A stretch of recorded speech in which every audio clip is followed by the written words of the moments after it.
All right, and we are live with this. I do believe is the 16th edition of the HyperX Scrim Season 2. I am Cdub. I know you're not used to hearing my voice this early on in the broadcast. Voodoo had something come up, so I'll be filling in for him at least for a game, maybe two. Beside me, I have the beautiful, the wonderful, the industrious, I don't know, MŠF Pickford. Hello, sir. What a treat. A little extra bonus Monday. Everyone has the blues on Mondays, and you get a little surprise, a little treat. You know what? It feels a little bit better. Things are going to turn out that much better. And we've got some great FPP battles, OG original. The way this game is supposed to be played, my favorite Monday night FPP. I love it. All right, so first off, let's get in and check out some of the clips we managed to put together from Let's do this. Last week. I think you'll recognize all of them since you were there for obviously every single one of them.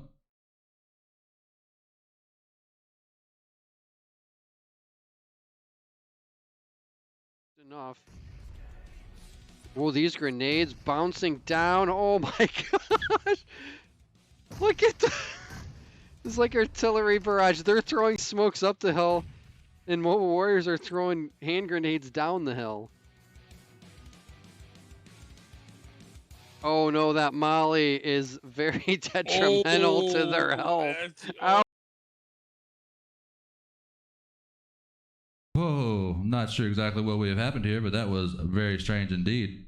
Looks like we might get to watch part of that again. Mobile Warriors are throwing hand grenades down the hill. Apparently VLC does not like studio mode. Oh no, that molly is very detrimental to their health. Ouch. Oh no, the smokes are dissipating. Drago. Oh, Mobile Warriors pulls it out. Drago. 60 first aid kits. I love it. I love it. 60 first aid kits. Oh, that's better. Advisory able to drop and down. SpaceX is here. No! What? Cosmos with that vehicle explosion. Cosmos coming in from behind. Oh my god, this is insane. Daddy go-to now trying to get that pickup on Junie, and the nades are flowing off in the direction. And they do get that thirst off. That nade is bad. They just drop themselves. Awaken goes down. Madara goes down. OUTcast Alpha is down and out. Vincent, the last one alive, fighting it off with Go-To, the last one alive. Oh my god. And down he Go-To with that pre-fire nade. Let's go. That is it for Cosmos as well. Please clip that. Please clip that whole freaking fight. All right, and that will do it for our last week, which was week 5 clips. Obviously, week 5 was nade week. I think all of those included and mostly centered around some nades. So we are looking now into getting into tonight. For anybody who's not familiar with the power ranking system, the way the match points work, those will be flying on your screen right now while Pickford bombards you with some interesting tidbits of information. I'll say that, Mr. Pickford.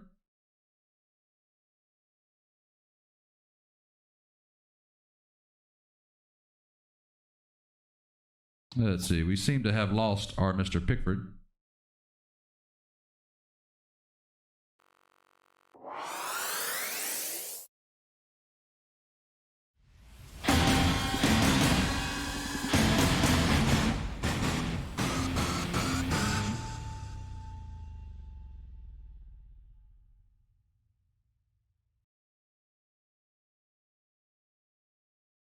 I mean, the Vector can melt, but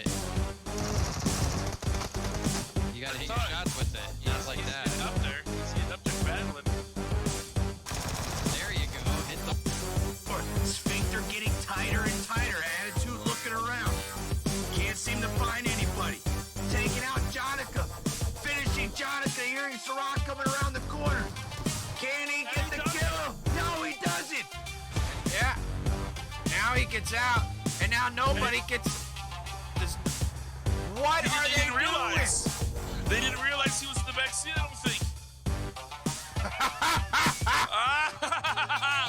So on the push, the drop shot, 2 of them come around the corner. What?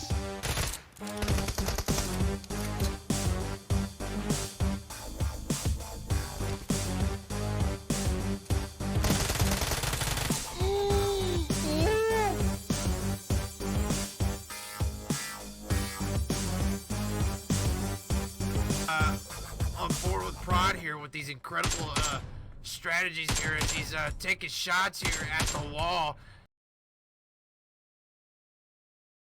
What the hell happened?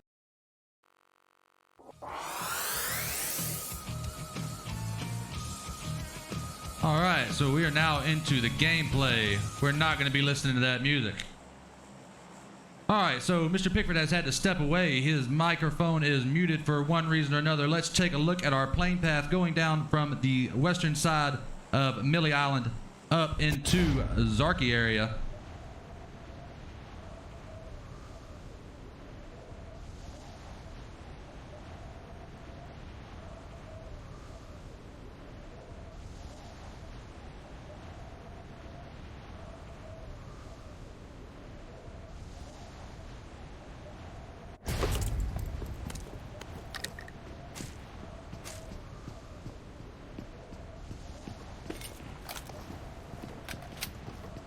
Let's see, we're gonna have to restart this real quick. Apparently after 3 hours of streaming, it's just a little too much on this bad boy.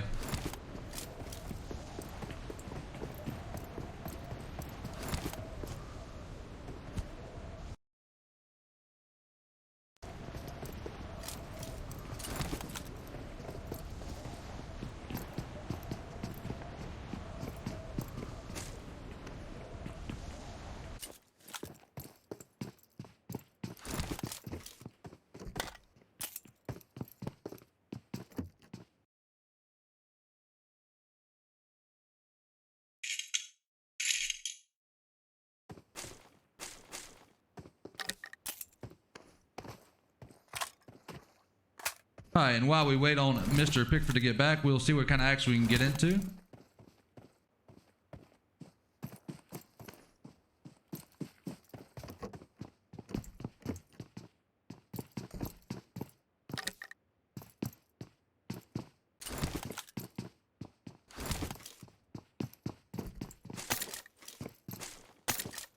All right, first fight going on is between Aurora and Unknown. Looks like Top Striker and SpaceX getting down elsewhere.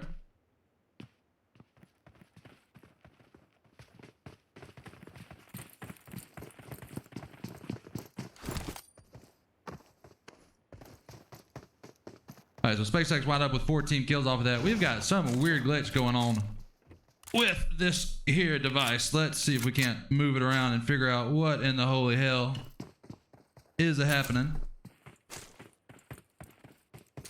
Hopefully that fixed it. Yeah, I do believe it did. I just had a little loose wire somewhere over the rainbow.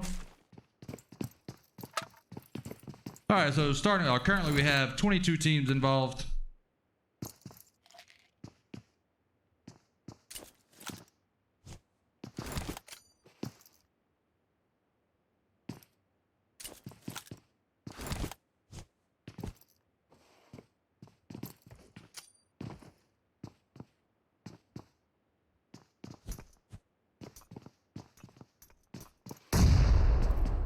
What in the hell is going on here? I'm assuming that Daddy Clown was stuck in the stairwell. Had to get him unstuck real quick like.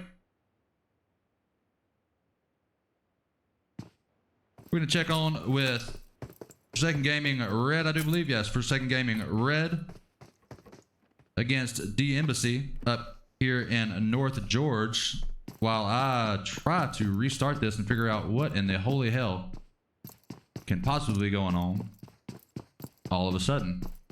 You know how it is, you stream for multiple hours, no problem, and then out of nowhere,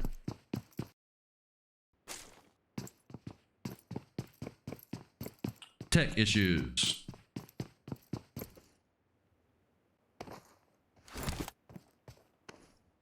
If this continues, Pickford, you are still muted.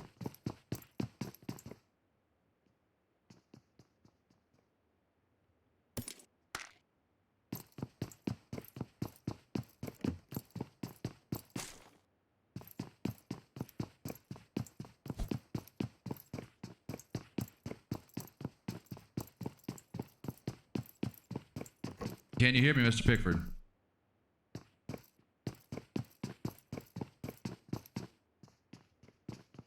Mr. Pickford has been having some audio issues.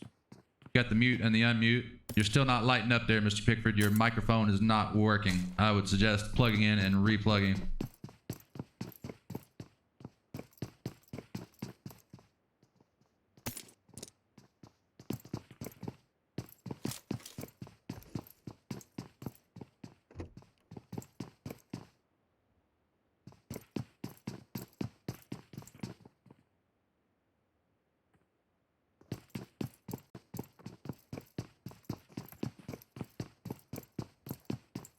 All right.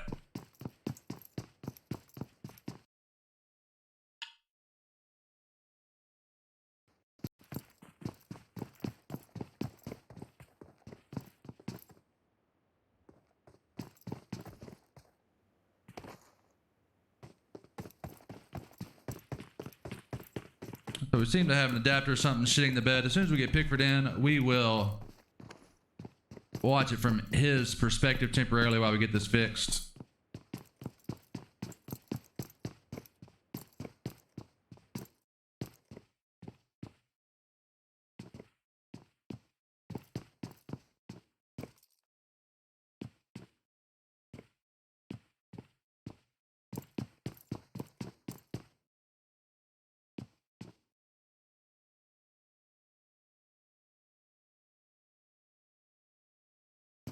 Monday.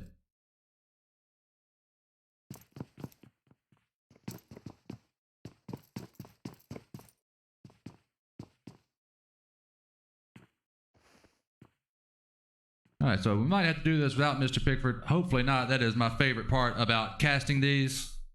My second favorite part is having a video that is not glitching all over the damn place.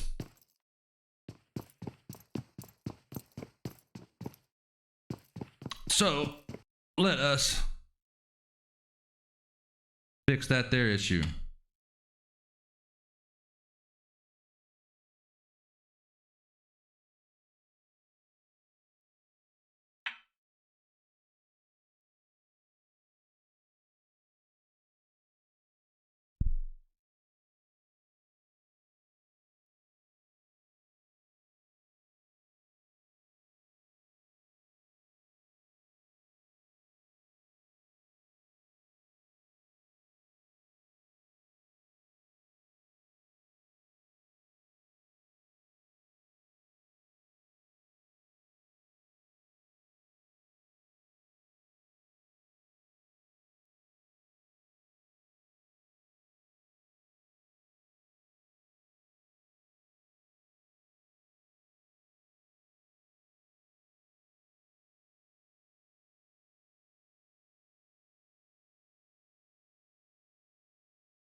All right, so apparently it is the capture card. We're gonna have to fix that between rounds, folks. Because hey, I hear you. I heard you for a second. I just got you right when you said capture card. Oh yeah. Yep, you said it must be the capture card, and then you said I could hear you. All right. Well, that was weird. Yeah, you've been muted on my side. Like I actually said muted in Discord, so I'm not sure what the trouble I muted myself in case I couldn't hear you, but you could hear me, and I just was like yelling, like just talking to myself. So because I couldn't hear anything or see anything, so I just put my shit. I put mine on mute in case you could hear me, and I'm just sitting there talking to myself like, what the fuck? I got you. So, but now I can hear you perfectly. All right, so yeah, I don't know if you can see on my screen. It's got some weird little glitch. It's because probably because I've been running. Your screen is not. I can't even look at your screen right now. It's not a. Oh, okay, yeah. All right, well I'll put it back in just a second. Yeah, I've been streaming already for several hours, and I'm sure it's just got this little capture card on its last legs. But luckily, I have more than one, so we will switch it up. Look at you. All right, I'll start sharing. And I will let you just commentate while I get that ready. That way we can have some decent quality video. All right. So, let's do it. Let me see what you're looking at. I can't see what you're looking at, but what you do, you're gonna have to move it around though, as I will be able to no problem. change the camera. There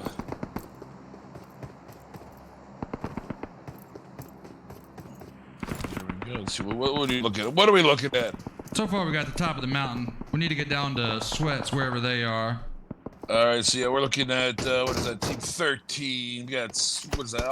We're looking at the is that that's P2. That's Forsaken Gaming Red. The team currently overall in 13th place overall, but have the command position up there on top of the mountain. And what I like right now. Oh, it's actually, I think they're kind of spinning a little bit too much. I think one of the mistakes a lot of teams make is when they go up the top of Mount Everest, they try to hold too much of it. I think you should try to hold one half, either left half, the right, or right in the center. And Payne's a little bit farther down than I would like him. I think a lot of times squads try to hold the larger area that they really need to hold to keep control of a situation. So, but all they have around them now is they have tequila shots down there, which they obviously have eyes on. They got PTE and they got Mobile Warriors. But now T4P is going to be rolling in from the north side down into the ruins area. So this is another squad, another 4 weapons that they're going to have to keep track of. I mean, as we look at Payne has the DP.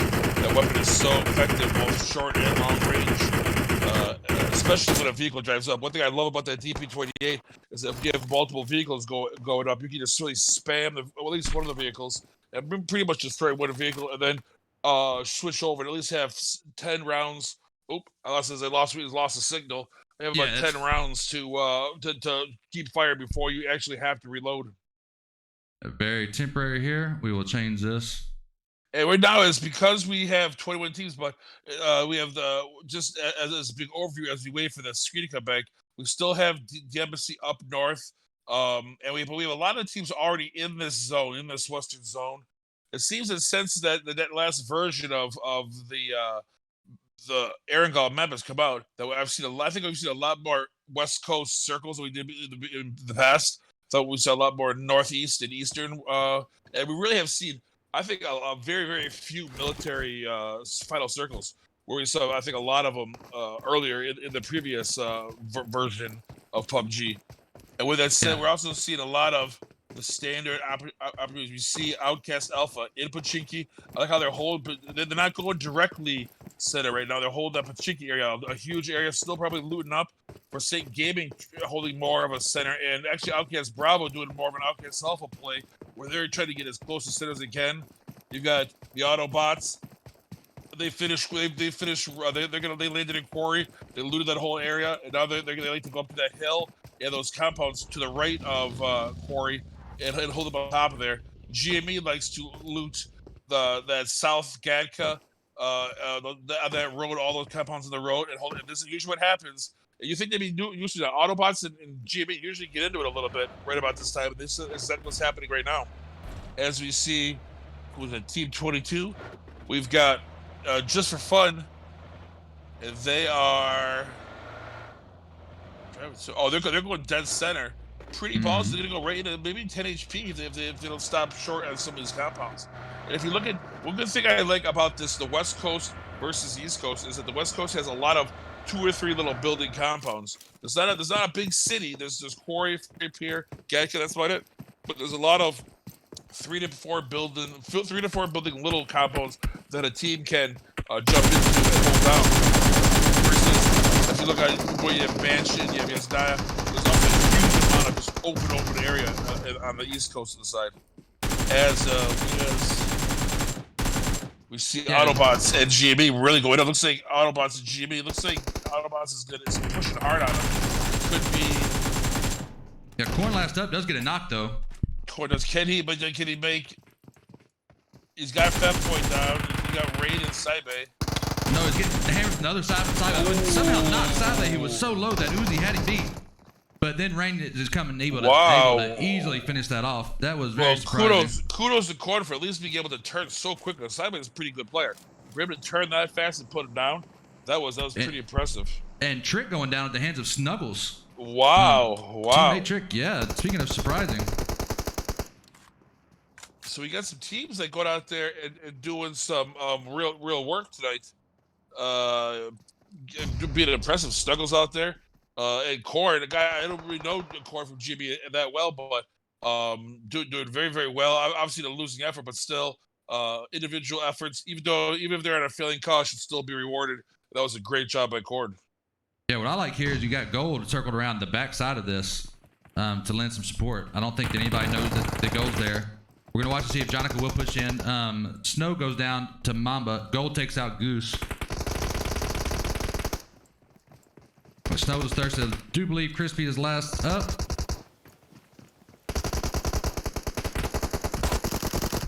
Crispy, yes, was last up and is now taken down. So, Forsaken Gaming, I do feel like came out of that as a 4-man. We'll have to check if this game ever catches back up. Yes, Forsaken Gaming is a 4-man now with 4 team kills.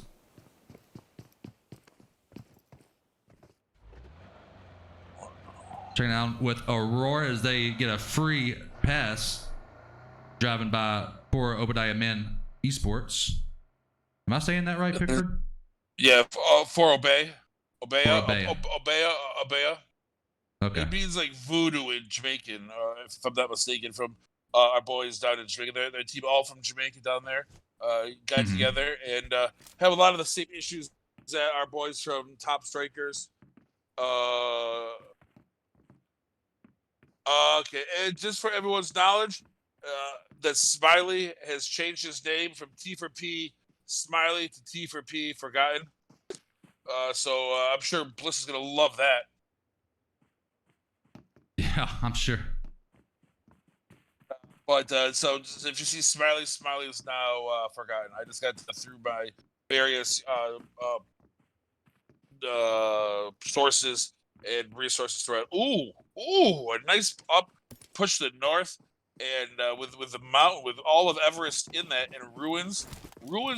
I think when you get a larger group in there, can really be interesting because there's so many, especially in FPP, you can't really third party it, or you can't really TPP view it. So you have to kind of only look what's right in front of you, and there's so many little broken buildings and compounds and little nooks and crannies that you can fit a lot of people, surprisingly a lot of people in ruins in FPP, more than you think, because everyone can just go prone and just hide behind these buildings, and nobody knows where anybody else is. So you kind of just stumble upon people as you're low crawling around. If it does go down to ruins at the end. Right. Currently in ruins, we have Lucky from D Embassy pushing on to MOW. See if this nade connects. Big negative.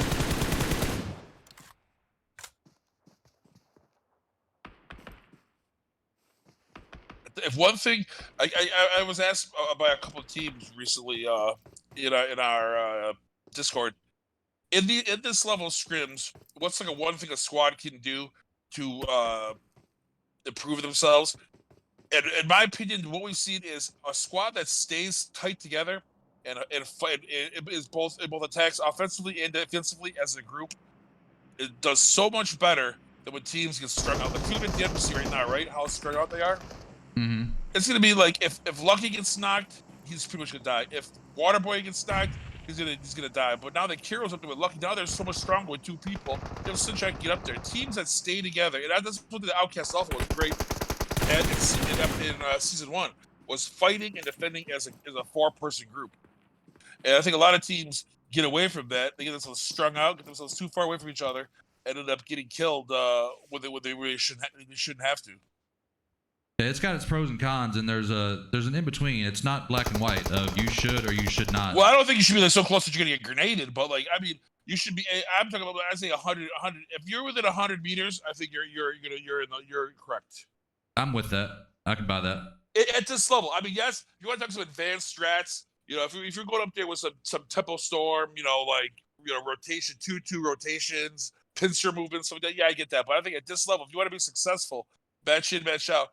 If you're within 100 meters of no member is farther than 100 meters from another member, I think you'll be more successful than you will be failure. Yeah, I like that. 80 to 100 was kind of my go-to rule. That seems to be changing. The more I'm casting And watching some of these higher level scrims, the more I can see where it can be beneficial. But you have to, if you're playing the off position, you have to play so smart. You can't let yourself get knocked, because if you let yourself get knocked, it's over. Like, and I think that's a big thing, is that mentality that I'm not going to get knocked is more important than I'm going to get kills. I'm going to get things. Is I am not going to get knocked, because if you get knocked, you're taking away from the big. You might not get that one kill, but you're taking away from the overall bigger picture, which is, say, right flank or left flank security, or rear echelon security, whatever job you have. If you get knocked, yes, you might get a kill, and then of course everyone shoots you, but your overall goal is diminished, especially at those end zones when you have left or right flank security, and you end up getting yourself knocked early, and then everyone can just push on that side. You team a real disservice. But I think that you have to kind of play to the. You have to make your offense and defense as complicated as your opponents, and the simpler you can make it to be. If you're successful, you should make it as simple as you possibly can to be successful. Because then obviously the simpler it is, the easier it is to do match after match after match. Obviously, if you're playing pro level, you gotta have some pretty complicated and knowledgeable maneuvers. But if the question is 1 + 1, don't use trigonometry to solve the problem. You know what I mean? Right, I understand. I think, as you see with a lot of these better teams, and it's not simple. It's not that difficult. It's loot up, rotate safely, get yourself a nice center spot in the end zones. If you can do those 3 things consistently, you're going to be successful. All right, so we're riding along with Forsaken Gaming. I love this going right down into the ruins. This is because now these teams have to rotate in. And are you more of if you're in this ruins, are you more of a crasher, or are you going to a specific spot? I'm more of a grab the edges, start testing out the edges, trying to find a soft spot, and then seeing if you can use it. I don't like going all in.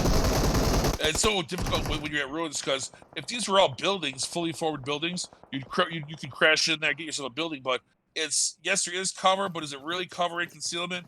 Is that enough? So if you crash in there, someone's going to shoot you from 400 meters away from some angle you didn't see. I mean, ruins is such a complicated area to have a final circle at.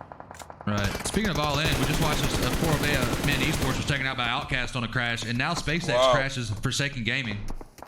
Wow. Ooh, and the nade. So last up will be Candle for SpaceX, who drove just a bit further away. And speaking of you said that this last week was nade week. Well, Trix started off right where he left, getting a couple more nade kills himself. He is so powerful with those nades.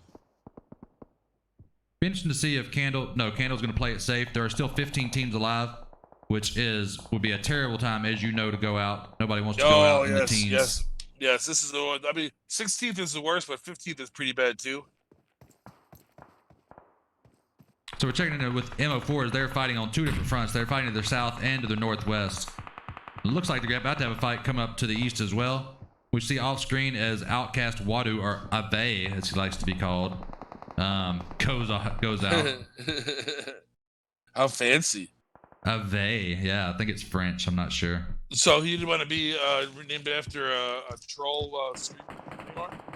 But it's something about the whole, you know how you can buy and sell accounts and blah, blah, blah, and some accounts have better guns or whatever. I think that's got to do with it.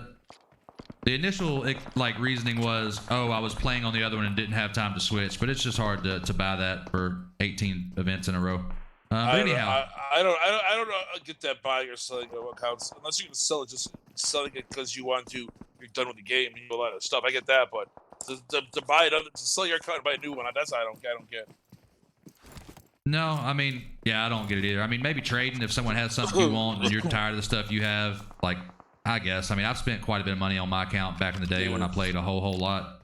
So, I have a lot of stuff just because I played since season 1. So I just have I have some season 1 gear, like the sweatshirt or like the jacket and like the pants from season 1, the hat I think or whatever they're giving away in season 1.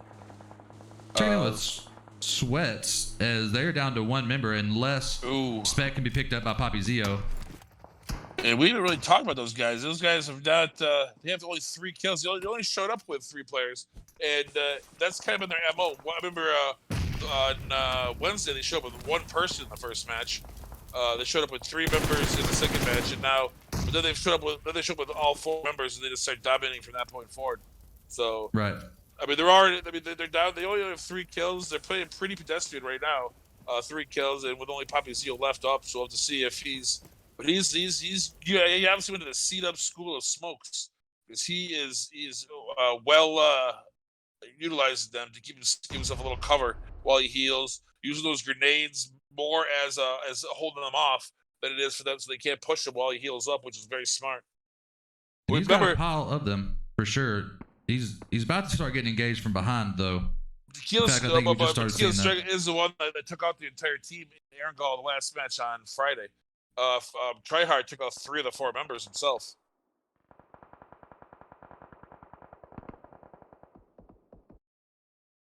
See, Tryhard is apparently out in a river somewhere, according to the game, which never ever ceases to surprise me. So they're rotating away from Poppy. They know he's there, but I think this is smart. Like, oh, this is so they can get this kill. Oh! I know Poppy Zeo went out, but I'm not sure how it happened. Tryhard, they were rotating, and I think Tryhard stayed back. So he heard the vehicles. Zeo heard the vehicles rolling away, and he came out of the smoke looking for him. And Tryhard was right there and stayed back and smoked him, popped him as soon as he came out of the smoke. Great play by Tryhard. Hopefully, this is the 5th going to the 6th zone, so he is really going to have to move to get into this zone because, I mean, Tryhard's a great player. You don't want to die to the blue. It's gonna be close because he only has 1 more heal after this. Trick goes out. Oh, but he's gotta hurry. Oh, but he gets shot anyway, so it doesn't really matter. But that's such a terrible thing when you're coming in from the blue like that. You're just so susceptible to anybody who's on that edge. Just waiting for you. You can't stop, you can't go down, you can't hide. You have to just keep going at them, and hopefully you can get in the zone. Checking with Forsaken Gaming Red, as they are on just the edge of this zone. They do have 113 meters to go in the next 53 seconds. We're about to see some death right now because no one wants to go center because there's nothing there to go to. So they're all waiting. No one wants to make a command decision. Everybody wants the blue to force them, and therefore they're going to get forced by the blue. Everyone's going to start running in right now to try to secure an area all at the same time. So yeah. I mean, I don't know. I maybe would at least because if you go out there early, you have 8 teams that are just going to shoot you because you're all going to go dead center, and everyone's going to have a shot on you. So you pretty much everyone's waiting for another 15 seconds till this blue comes in. Right. Yeah. If you look at the zone right now, there's nobody in it. Actually, looks I think it was Forsaken Gaming just now got into it. Yeah. And now they're all coming in now to. Here comes that move. Forsaken Gaming did move first, so kudos to them.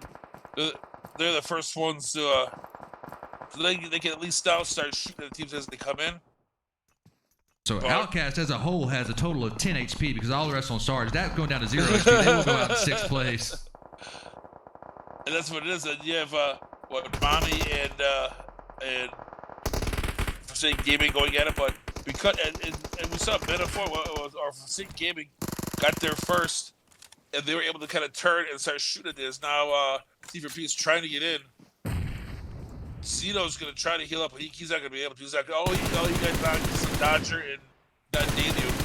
Gold, Mamba, and Jonica from the SF. We all know Gold is. We've seen Jonica and Mamba from Meeseeks a million times before.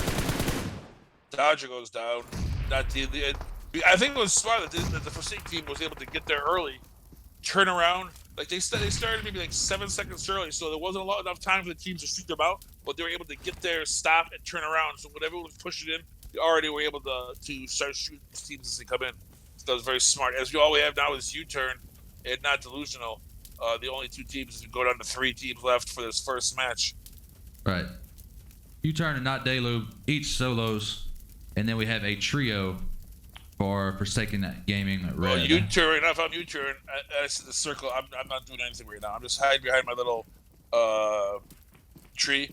And then as soon as I see someone get killed, I'm going to jump up and just start spraying that area, grenading that area as much as I possibly can. Not Delu does get a knock, and then is spotted out due to the gunfire and is down. All right, now So my new turn. Yeah. As per usual, I'm going to root for the underdog, the Yes, 1v3. I want the one to win. So we will watch from this perspective. So what are you doing? If right now I'm gonna smoke right in front of me, probably about 20 feet in front of me. I'm gonna put a smoke light if I have them. I'm praying that somebody messes up and lets himself become isolated. Like, you know, when teams like to do like exactly what Jonathan's doing now. Yeah. Exactly that. And that's the team what goes out and they say we're going to spread out. Yeah. We're going to spread out and find you. Well, that now it's a 2v1 instead of a 1v3. So now I'm going to look far right. Someone came up, so now I'm going to look far right. There you go. Yep. Well, usually what I like to do is if I think they're going to come one way, as soon as they come one way, I'm automatically going to look the opposite way. The other, like if someone's coming left and I get them done, I'm automatically going to look all the way right and see if someone's coming from that far. That's my initial mindset, and that's what Gold was doing. But they might have been able to get him with that third member. But kudos to U-Turn for getting that one knock, and for Cdub Gaming Red coming in second place. Yeah, for you taking the photos, Cdub? Yeah, but if you can grab them as well, I'd appreciate it. Let me kill this this capture card because it's getting on my nerves. So we have in first place, we have Cdub Gaming with not only the first place but 15 kills. So that's gonna put him 45 points after the first match. Second place is for Cdub Gaming Red.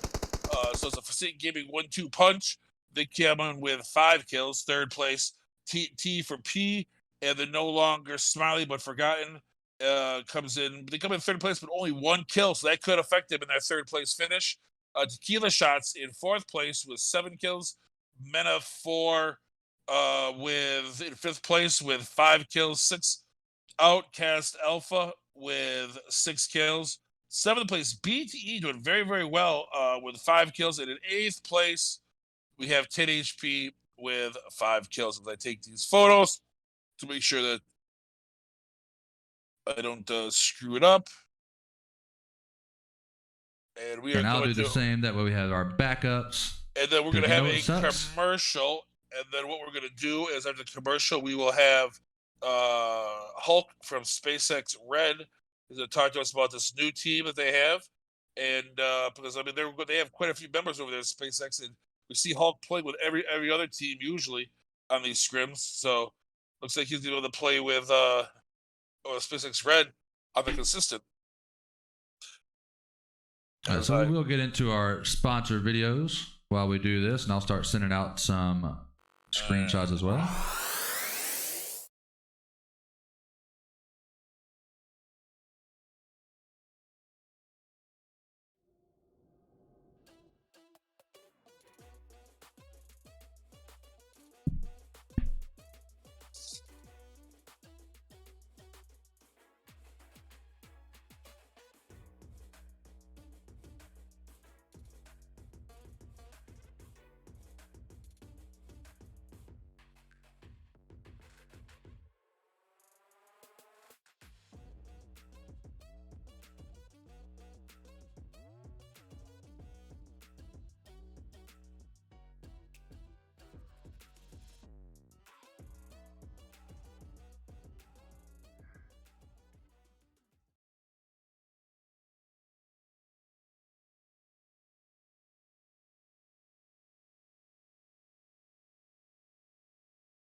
Can you hear me? Yes, we can. There we go. Just waiting for the commercial to finish. No problem. Okay, no problem. All right, and we did just see that commercial from our lovely sponsors, HyperX. Now we're going to get into our interview. So yes, we are very lucky to have with us Hulk from SpaceX. So Hulk, first of all, thank you very much for giving us a little bit of your time. I appreciate you guys bringing me again. So first question is, in this season, officially, how many teams have you played on? Oh, I don't even know, honestly. Because I keep seeing you. Obviously, it's good to be friends with you because you'll go play for him. and you're a damn good player. So it's always good. I know you played with Misfire at least once, if not these scrims, in another scrim you play with us. So I know that you're always out there, willing to help out, willing to go out there and play with your buds. And obviously, your quality of play, you're pretty much in demand all the time. Yeah, I actually just opened up my times again. I was really busy during the beginning of the season. A lot of work, so I couldn't play as much. But a lot of friends hit me up, and OUTcast is always fun. So I go in there, kick some ass, and But that's love smart. it. That's why it's like actually it's kind of like the best way to do it. It's all the fun and under the pressure. You just go from team to team, kind of like hang out, frag out, and then don't have to worry about if the team does well overall. Just go out there and do your thing. Yeah, of course. I helped a little bit of BTE. Shout out to them. Yeah, Really yeah. nice. We got a nice dub the other day when I was playing with them. I mean maybe that's the new meta. Maybe it's like instead of players going to a team, they're just gonna go out there and say like, listen, I want to play with everybody. Whoever wants me, I'll play with you. And see how many if they can play with every team before the season's over. At least one match. No, I'm pretty But sure I play with at least 5 or more teams. well, Yeah. and with that said, now though we've seen SpaceX Red come by a couple of times. Now, if you look at SpaceX, same guys. If you look at SpaceX and SpaceX Red, they've had at least 10 players play so far in these scrims. There's obviously a lot of players in SpaceX, high quality players that can play. It's not like you have like 3 players and you're hoping that maybe you can find a 4th if you're lucky. There's quite a few players just in SpaceX normally, and now just with a normal team, and now looks like this team you guys with Canada. Obviously, I know Canada, former Misfire member, Killer B. Obviously, you, and now Nav from Quack Fu. I mean, is this just a one-off thing, just having some fun, or is this something that we're going to see more of? Or are you just going to keep Well, spreading your oats from team to team to team? you see the roster that you're gonna watch this next match, and for the next 3 matches is gonna be completely different than what you just saw this match. This is All actually the right. roster I've been training. We just Okay. came. We just came really warm from 7 p.m. scrims. We were killing the lobby. We were just destroying it. It took me a time. I warmed up. I trained these players. I built SpaceX and the bottom up ever since I joined it, Yeah. and have built it up since. And I always made a good squad. Now that I have more time in my hands, my second team was hitting me up. Yo, we're not doing too well, and I was like, you know what? I got enough time. My first team's doing great. They don't need me. I'm gonna go up second team and make them really good, and I'm gonna show some competition to my first team. I love going against them, so a little bit Yes, of and fun on my side. I do like that, obviously. And we've seen that where the Forsaken Gaming with their second team, where just because the second team doesn't necessarily mean they're that almost off the front runners. And I think that's what you guys could have too. This quote unquote B team is still a pretty damn good team with Candle, Killer B, especially you on there and Nav. But I mean, obviously, Daddy, gonna be Goju, Junie, Clown. Those are some clappers, so that's we've targeting Yeah, to there's that some really level. good teams. But I like at least it's like it's the trip, not the destination. It's trying to get to that level, Yeah, and I mean, you've seen me there. I yeah. don't want to say I built that team up, but I did recruit every player that's in the team, and I Oh always scouted for better team players, and so, at some point, somebody's gonna come that's better than you, and I'm the bigger man to say, if there's someone better than me, go ahead, play it, make the team great, and just keep winning. I always believe that I only when for Misfire, I only want to recruit players that are better than me, and my ultimate goal is to be the worst player on the team, because that means that because if I'm the best player on the team, we suck. But if I'm the worst player, then we have a good chance. But with that said, yes, you have better, and you're that. I think HT means that player of consistency, the guy that's going to be there.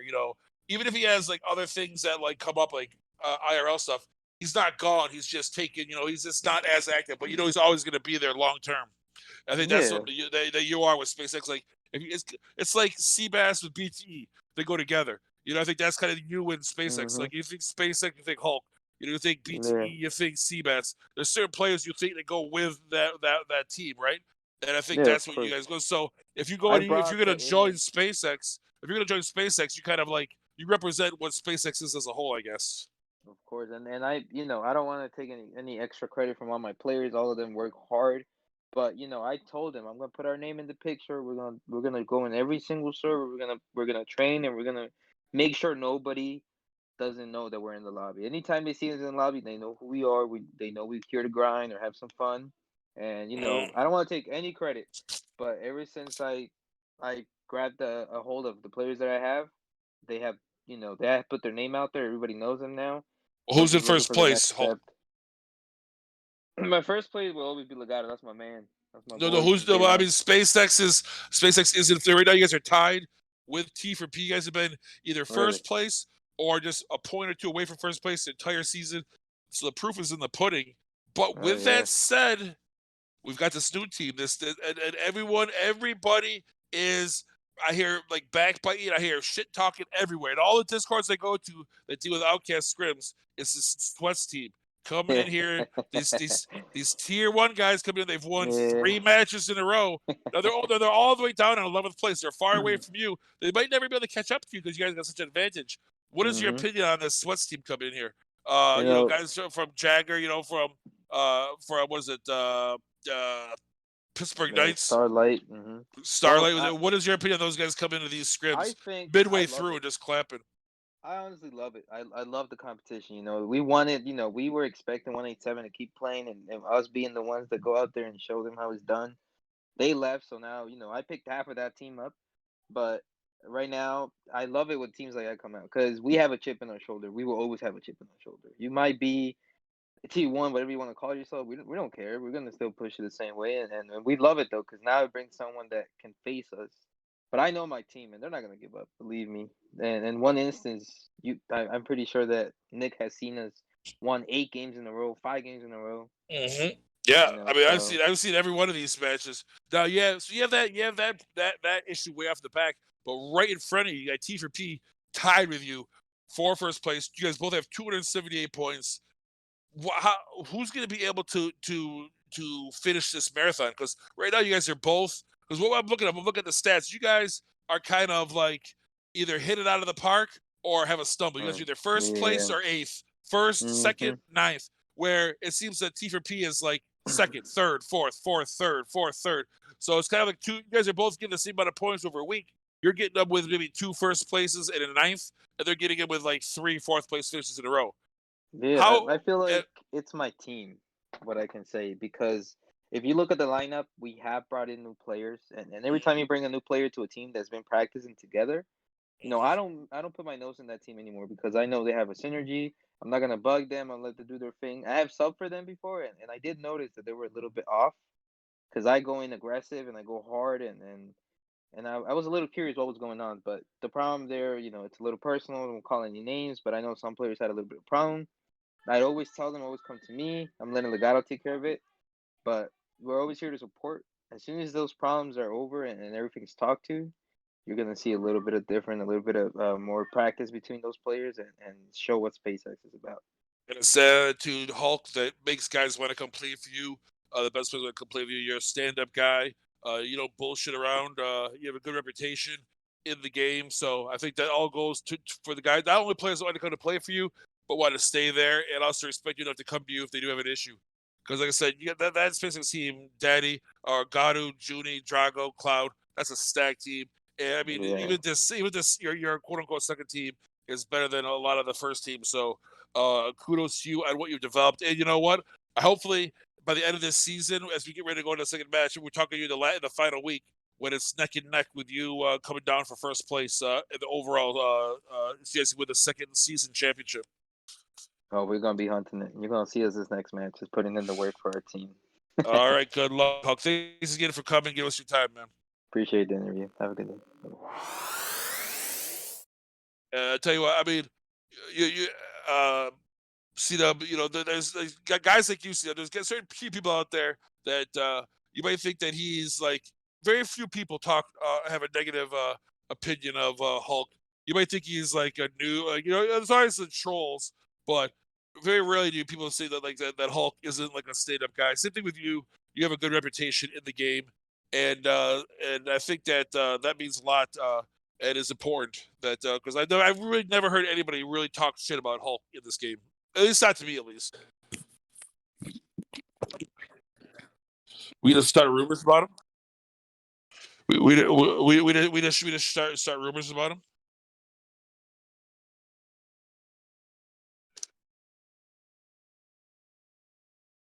I think that's a good thing too. Yeah.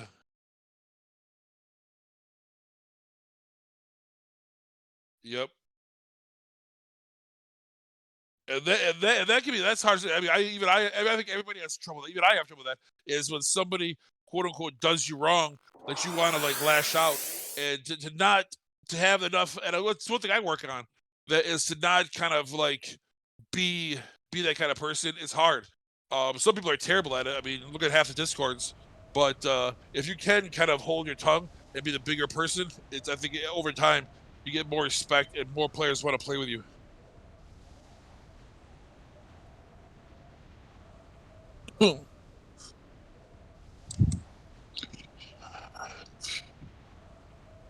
And we have a terrible flight path for Miramar because of the size of the map. If you want to get East Coast, you're going to have to find a vehicle. Although for T4P who likes to go up to Trailer Park, it's going to be great. Those teams that like to go down to the Prison Island, it should be good too. But if you're a team that wants to go to El Azahar, Cruz Duval, you could even maybe Graveyard, La Benedita, Los Leones, you might have to get yourself a vehicle. You know, if you're a team that's not 100% sure, you might want to wait to the very end and just drop down that southernmost highway on the main island, maybe get a vehicle to drive up to Puerto Paraiso if you're not 100% sure. But with that said, it looks like a lot of teams are just going to push right. We have Forsaken Gaming going into Picado. We have a bunch of teams going into Los Leones. At least 1, 2, 3, 4, 5 teams going to Los Leones. So that's Right. going to be. And we have the place we should. Of course, all the teams now that Space. Obviously, Hulk is a great leader, but he doesn't know what he's doing. They all dropped Chumacera, the worst place to drop it. You have 3 teams all on top of each other in Chumacera. They're probably all going to die. All right, so we did post the scores on the screen. Everyone, I do believe, probably got a chance to check that out. And for those of you who are going to message and say, we couldn't hear you, Cdub, I know you couldn't hear me. I didn't want you to hear me. But I'm back now. So, yeah, deal with that. Anyway, so snow going down so far. What is Bravo doing here is the biggest question. Why are they in Chumacera? Why is any team ever in Chumacera? Especially in the lower area. Because they got SpaceX above them, and they have New Hampshire right to their left. So, it's a terrible, terrible spot to drop.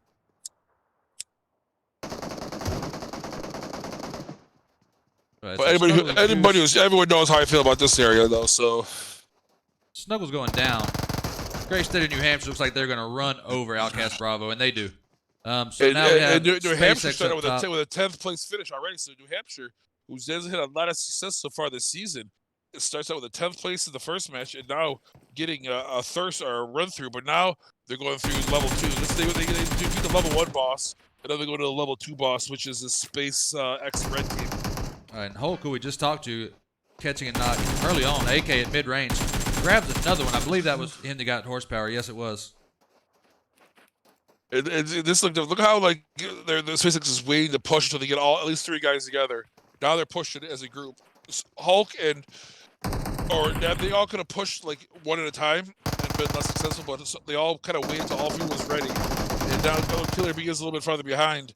They're able to push with 3 of their members, knowing that 2 of the guys are down, so they have the advantage. Only Dookies left, and that's the end of New Hampshire. That is how you push. Even when we only have 3 players, they did it as a group. Just like we said in match 1, Killer Bee comes by. He's probably going to take some loot, even though he didn't do anything. Thank his teammates for getting that free gear as Hulk heals up and the rest of this. And I'll tell you what, I mean, I said once that Chumacera is only big enough for 1 team. I mean, it looks like a huge area with all the buildings, but it's only enough room for 1 team. And so if more than 1 team goes there, everyone's going to die except for 1 team. Every time you have that problem. And now, with that said, if you go down to Los Leones, this is an area where if you do drop with multiple players, you can loot up and stay alive. Just because through the use of like hiding through buildings, jumping from building to building, you can loot up and get out of there, even if there are multiple teams in Los Leones the way it's set up. Oh yeah, tons of cover. There are certain parts in Los Leones that, while it looks like there would be a ton of cover, are kind of open wastelands because of the angles that are provided. But for the most part, if you're familiar with it at all, you can navigate around safely. So. And we have a very high first circle, reminiscent of the Kennedy Circle. Half of it not even on the map. So I think that'll help. Those obviously T4P up there in the upper left-hand corner should be successful. They should rotate in. A lot of teams are already in there, good. But I know that Misfire, they really like to split loot in instead of going to one of the bigger cities, they like to split loot some of the. There's a lot of junk compounds at Miramar, 5 to 6, 7, 8 buildings. Where it's not enough for a whole squad, but it is enough for one person. The problem is getting back together after you split loot quick enough so that if you do get rolled up on somebody, when they rotate, you're not going to get left out on an island. Because if you see teams now are starting to rotate into that circle, they've got their initial loot, and now they're going to try to push into center because that is the new meta to try to push in center from and try to hold those center circles. So if you're away from everybody. Your team and a team runs into you, you could be in for a short night. And just like we saw with Just for Fun, I'm sure they did not intend on going out that early, but early they did. Yes, I mean that's for the top teams. Just for fun, I mean that's the top 10 team. Any team that's in the top 10, even like OUTcast, Bravo, one of the top 10 teams too. So anytime a top 10 team is getting knocked out early, that obviously takes away their points, and it really throws the score. It'll change the scores, overall scrim scores, because it's so difficult to get the top 10. These scrims are so high level with these teams in here that even getting the top 10 is a kudo to every one of these teams. Yeah, everybody plays. I don't want to say passive, but everyone plays with so much mind towards placement that surviving it is incredibly hard because it's not uncommon at all to go into the 5th, 6th zone with 50 plus people up. We have been getting a little bit of a break lately because there's been, only 22 teams, 21 teams for the past couple nights in a row. I thought if you're in these scrims, if you finish in these OUTcast season 2 scrims, to be a top 10 finish this season, it was like a top 5 finish last season in regards to the quality of the teams. I think the teams are better this season overall from top to bottom, and there's no. Last season there were some bad teams that showed up week in, week out. There are no bad teams. There's some teams that are better than others, but there are no bad teams, and that's really the difference I think from season 1 to season 2. Is that like if you don't care if you're the best squad in here, if you run into another squad, there's a very good chance you're going to lose one of your players, and that mentality, I think, has really caused some of that passive gameplay. Because you want to lose if you're Sweats and you run into Misfire, and you take that battle, you might win, yes, but are you going to lose a player? And is that going to affect you for the rest of that match by having 3 instead of 4, or maybe you lose 2? So I think that's a big difference between season 1 and season 2 that I've seen in watching all the matches for both of them.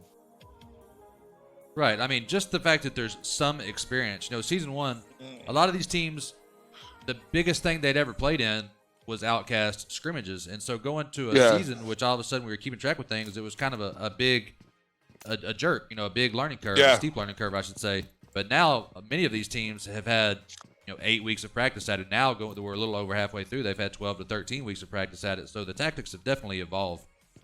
Yeah, and then you see it like the difference where if you Classic's gameplay style is pretty much just like total anarchy in comparison to like scrim play. And scrim play, I'm very calculated. Every move I make, where am I going? Where not Classics, when you play a Classic, you just drive around. It's like you're playing like a lunatic sometimes. After you play 4 scrims on OUTcast, whatnot, you go back to play a Classic. And it's like there's no rules at all. You just drive around like a crazy person. All right, so as we are riding along with Pete for Forsaken Gaming Red. And now I think one of the big things we're going to have in this circle is how are these 4 teams going to rotate out of Los Leones and staying safe. And then these teams, the Sweats, SpaceX, 4OM, are they going to run into each other? And also 10 HP doing their thing way down there south. They're going to stay in the blue and live in it just so they can guarantee that there's going to be nobody rotating with them when they rotate up. I think the rest of the teams have a pretty good, either they're in the zone or they have a nice, easy entryway into the zone. Yeah, I can agree with that. Looking at the map, the edges are very open. Of course, you have Jonica and the rest of Forsaken Gaming in the center, along with OUTcast, where they like to live. BTE, Minotaur. Mm-hmm. Yeah, SpaceX moving in. Although Brownie is pretty spread off from the other members of OUTcast, and actually, Brownie, they only came in with 3 players, so that's something you don't normally see from OUTcast. They usually come with a full squad, but they are pretty spread out. So I mean, if a squad, GME's rushing in. If the GME does rush like that compound, I mean, Brown is good, but I mean, it looks like maybe GME is going to be going right towards them right now. Oh no! If they take it left, they take that compound to the left, so they are able to. Brown does not have to deal with any of that action early in the match. You know, there must be something kind of in the universe, some rules that we're not aware of, because, like, as you know, generally if they can't find anybody to play, I'm supposed to be ready to jump in. Same thing with streaming. If there's not anybody available, kind of last minute, I'm on standby just to make sure that we always have something to produce. But I don't know if you remember the last time that I played for OUTcast Alpha. Twitch apparently crapped itself, and I had to start streaming mid-match while playing, which was interesting. And yeah, and then tonight, I get the call from Voodoo. He needs some help, and also OUTcast Alpha needs the help. So it's like there's never a time I could do both. We do have some help commentating on All Chat, though. Somebody thinks that somebody else is an idiot, and I'm just gonna say that I agree. Yeah, I see. I don't hear it, so I don't have to worry about it. So good luck. Thank you for me. But it's usually whoever just died. Whoever died last is usually the one who's talking. That's usually the way that works. Excuse me. So I think that GoTo might be stalking. No, he says no. He's just driving by OUTcast Scrims. I thought we might have an OUTcast Scrims kill we needed to account for, but I think Drake or Daddy GoTo is gonna roll right on past. Oh, good old OUTcast Scrim, staying alive, get those points, get those placement points. Nice and center located too. Oh well, it doesn't help that Seabass got stuck on that didn't get with his team. So Seabass made it in, but right when he made it in, the match started, so he wasn't able to get to his team. So Scrims is still hanging out, still in the center zone. Should be alive for a while until somebody crashes that compound. Right.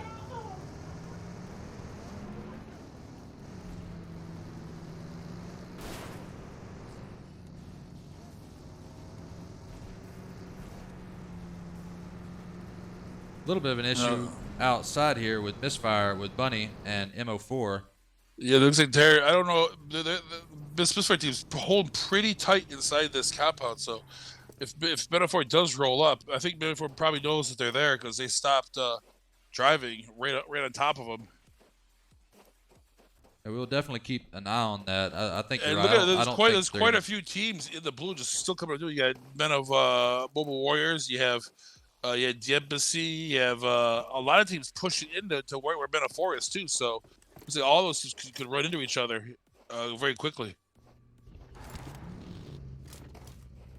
Checking with Top Strikers, I see that they just grabbed a knock. Broken did. Using that big car 9, taking shots at SpaceX. Couldn't find the player, so started just taking out some tires. GoTo actually landed a couple shots on him, making him lay down, rub that thing down in the dirt.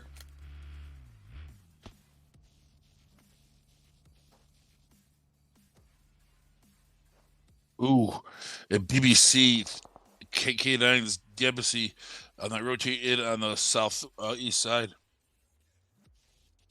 I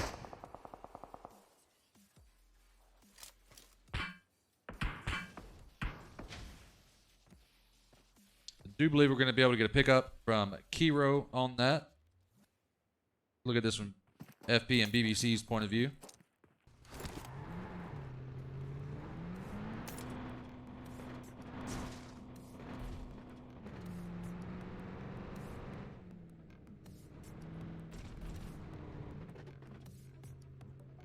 All right, as BBC decides to move on to zone.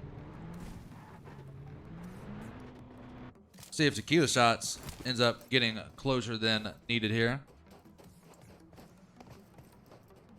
We'll be taking some shots at misfire as they go by. Nothing gonna land. Yeah, they're all trying to get there. I mean, these teams need to get out. If they can get up north, the northeast corner, that'd be good. Any of these teams. Checking in just as Mafia takes down Zio. No, I mean, the center part is so jam-packed with players. The south, like, east corner. South central. I'm curious to see here if Spec's going to be able to take out the last remaining member of Top Strikers Mafia. Gets another knock. Mafia may actually 1v3 the Sweats team right here. Wow. Holy Does not see Spec. Does not realize that Spec's hiding out there. But other than that, was kind of manhandling the situation. And now this team is down to only one player with only 4 kills. So they didn't do very well in the first match. They're not, 20 teams left. They're down to 1 player. You do have 4 points, but that's about it. So they get knocked out now. That's going to be 5 placement points total. Right, well, that's not necessarily something new that we have seen from teams that are capable of going out and getting big numbers. Oftentimes, you see them either go big or go home. That's exactly it. They've won 3 scrims in a row. So these guys are, and really, 145 points on Friday and no victories. So they never got the full 30 points. The most they ever got was 22. But the amount of kills they got was so much that they're able to make up. 145 points in 4 matches is an amazingly large amount. Yeah, I cannot argue with that.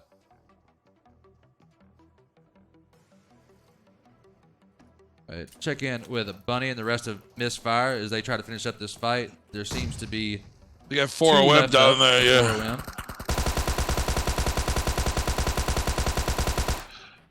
4 OM. Grabbing another knock on Mafia. Now, Ligma, how did Ligma get way over there? They are definitely spreading out. I think they were driving, and they ran into this this team, the four Obi men, and stopped and took the battle. I think they felt they had an advantage. They've taken out 2 of them so far. They haven't lost any of their players. Right, and Zeus does look like is able to escape, just barely. Gonna pull right up into some more action, but Waterboy is just gonna let him go right on by. I don't know that they saw each other. All right, Ligma. And we've not. I would accept it. I'll also keep an eye on Spec to see this. We've not seen a player on their team have to play defense. We've always been playing such an aggressive offense, but now with him being the only player left, is he going to switch to a defensive mentality? Now, there was one game last week, and I don't remember the results, where I think he somehow slipped through and made it into the lobby as a solo. I don't know if it just joined kind of last minute, or I don't remember exactly what happened, but I don't recall what the results were. Of course, then the next round, it was a full team, and they mopped up and ended up winning the night, I do believe.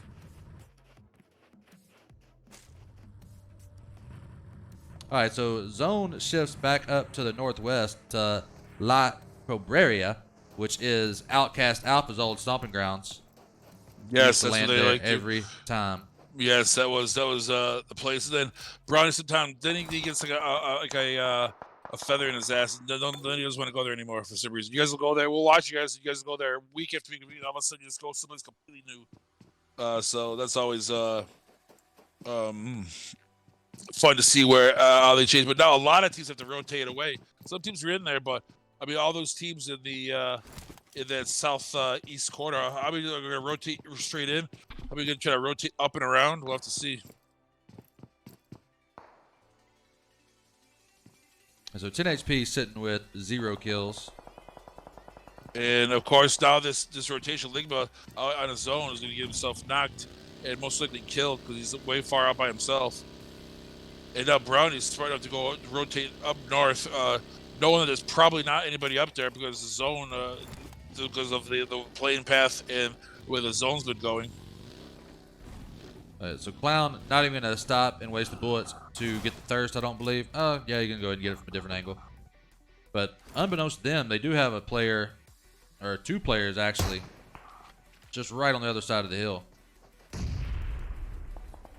Clown going down to MO4 from range. Do not think that was expected.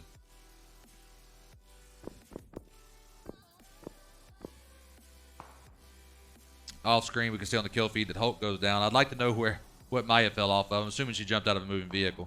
Yes, yes. All right, so Ligma now officially down. Yeah, he was so far now. The rest of his team is getting attacked by tequila shots. So they're in a little bit of a hurt locker right now. Speaking of hurt lockers, SpaceX absolutely in one. They as you like to say, jumped out of the fire or out of the frying pan and into the fire as they run into this other SpaceX team. Be interesting here. There was a knock. Be interested to see how hard these two players from the second team, that's Killer B and Knob, decide to push this action. So far, it looks like they're pushing pretty hard, getting a separate angle. Another team's trying to push in. Yeah, Mobile Warriors pushing it from that south west side, but still, almost none of the teams at the top half of the circle. No one's really rotated. If you just look where the circle is and how the zone's gone, you would kind of know that if I was going to rotate in, like obviously I try to rotate when in doubt, rotate all the way north and come down, or rotate all the way south and come down based on the plane path. So in this scenario, I would have rotated all the way north, try to come down, and I'd be like fat and happy right now. But with that said, it's going to be if no teams, I mean, Metal 4 can get up there, tequila shots. I think that right now, OUTcast Alpha's got a great spot. They're on top of the hill, so they can kind of deploy based on where this next circle goes. They don't have to go north if they don't want to, because they got this great hilltop and can push from there. Ooh, and Broda is shot out of the car by Mommy iOS from Metal 4. Mommy iOS, I think we saw Mommy last year with who was of Dream Killers, now playing for Metal 4. And we're gonna be talking to Metal 4 after this match, a team that probably one of the few teams we've seen from last season who actually improved from last season to this season. A team that was a lower top 10 team, now currently in this new season, 6th place, only 6 points out of 5th place. Yeah, absolutely. I've always liked talking to Men 4. They've been around these scrims since before I was around these scrims, to be honest. They are tried and true, have been here for forever, honestly. Well, we obviously keep track of it. And when we first saw them, that was pretty much a team that was BBC and 3 other guys. And they've just gotten better and better with Real Deal. Now they have Mommy. And they're a team that has just gotten better and better and better. And now, the proof is to put it there. They're number 6 overall. And I tell you what, if this same Metal 4 team was in season 1, they'd probably be in 2nd or 3rd. That's how good they've been playing. And now, I mean, they're right outside the top 5, right outside where that money is. Now, I will say there was a time back before any of the season started where when I saw the name BBC, like I was pretty worried about it. Kind of similar to what the wow, now I'm blanking on the team that just ran through the entire lobby last season. Well, 187 Black. 187 Black, right? 187 Yeah, Black. yeah. Kind of similar to that. Yeah, it was almost like BBC was like Trickus now. Like he was just a guy that like it was like BBC, and then the rest of the team was good, but BBC was just dominant. And now they've really, I mean, they have Ven in there. Ven, I know Ven, a former Misfire member. FP's been there since day one. I mean, they have of their 6 biggest players, 4 of them have over a 1 kill, which is obviously to my the standard of quality.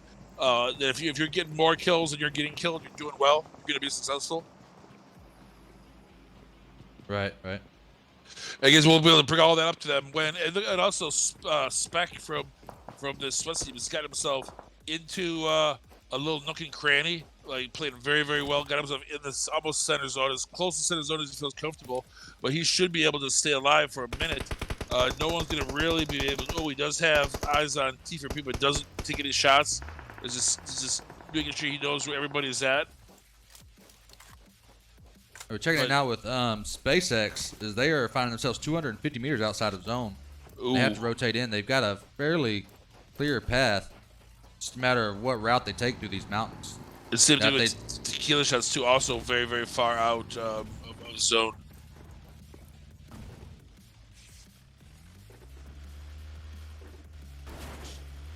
Trying to check in with Wadu here, as Wadu has just gotten a knock and is very low himself. Facing off right now against the Autobots. This is one of those teams that, if you run into this team can easily take 2 or 3 of your players away from you. Might be Autobots. They're going to take a pound of flesh from you, no matter who you are. You're going to pay for battle as Fatboy dies to the zone. You still have Rogue and Rain, I think, still up.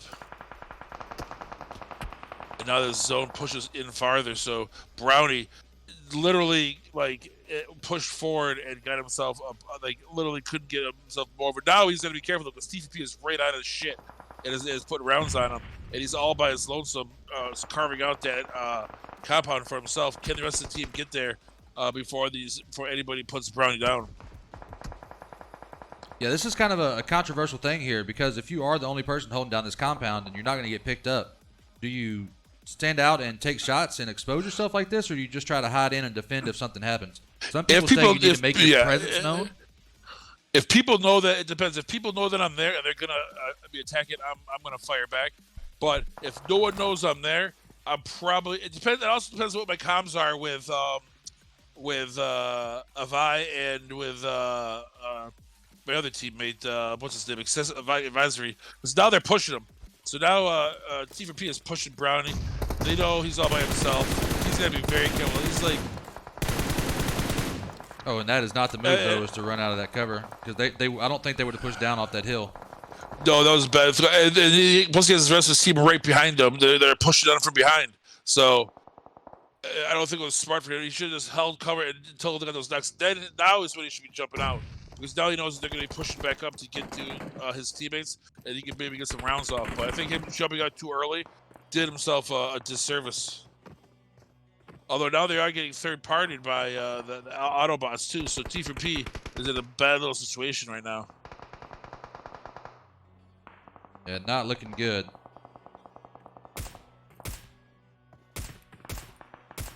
Zeno actually doing fairly well, though. Gotta take some shots at Junie. Zuni, he is a high-quality player. He runs that team. He's doing very, very well. They've got quite a few of their. I mean, Zeno is number 4 overall fragger with 101 kills. Forgotten is 7th with 90. Dodger in 8th with 89. And then not Daly, who's actually, I don't know if he's not Daly, who is in 18th. So I mean, all 4 of their starters, quote unquote, are in the top 20. Right. I'm really fond of the situation that they're in, actually, because as long as the zone keeps coming their way, they're going to be Gucci. Now, if the zone shifts towards the center, they're going to be a hard time. They're going to just be out in front of everybody with no cover. But I do have a soft spot for elevation, and the zone does shift away from them to the west. But they are the close. So the teams behind them have to push farther in. So like if I'd rather be T4P right now and kind of push a little bit to down then. You have Men of 4, you got OUTcast Alpha up on top of me, plus tequila shots in Men of 4 to my left. So it's going to be interesting to see. Oh, but Men of 4 is making that move first. So let's see if T4P, if they wait, they can get some kills. Because Mommy and Vina, I think I wrote maybe they still know they're there because they wrote no they don't. Vina's looking down south and down, and he's getting now catching rounds from up above. Right. Nadelu is continuing to really, really aggravate SpaceX. Had several of them knocked a moment ago. They were able to use that shack and a ton of smoke to get a couple of revives. Is there any way that anybody comes from over the top? I do not think so. No, I don't think you can. Not if you want to stay alive. I mean, right now we're in the 6th zone, so we're in like Spiceville. So if I'm any of these guys that are outside of the zone by more than 100 meters. That's really like weighing heavily on my head right now because you cannot. I don't care if you have to rush with a vehicle. You can't spend any time in the zone. You gotta move immediately. And they do come around though. Jumps down and we can come down and around, and they do get Daily down. Is Zeno gonna be able to rotate over there and get them though? Zeno does indeed, but Avi is able to finish it off. Wow. Now the question is, with this time though, he's got no time. Is he going to be able to get the pickup? I think Ori's going to crawl into zone. We'll be able to crawl into zone. Now riding along with Vina from MO4. SpaceX just goes just about all the way out. Advisor's only 16 meters out of zone. He's got to hurry. Oh my goodness. He's going to die to the blue. It was being 5 feet from the zone. Wow. Whoa. I mean, that's obviously huge, going from 2 down to 1, and he was so close. I'm not sure what's going on here, but Vina looks like just guaranteed knocks, and finally a shot landing. I mean, one of them, the edge of the ground had a hit marker that was like 30 feet wide for some reason. What in the world? All right, so 3 teams left standing. If it's up there on top, if I'm shooting, I'm shooting for thirsts. Oh, they know he's up there. Oh, FP, so vicious. And now they've got. I mean, if I'm Metaphor, don't get knocked. If I'm BBC, if I'm running this, we have the zone. They have to come to us. They have to expose themselves. We don't have to overexpose ourselves in this FPP. Once they run forward, they're going to run forward. Although Bomb AOS, they're all getting very aggressive. I don't know if this would be my gameplay, but it's probably going to be successful. As Mommy goes way out of zone, flanks way far right on a wing by himself. If he doesn't get knocked, he's dead. But, he's trying to get those kills, trying to finish off 10 HP, knowing that's where 10 HP is going to rotate from. Bombi comes up on top. FP goes down to join him. We'll have to come and see Bliss, though. Bliss getting knocked. That should just about do it. And now it's only Goldie left.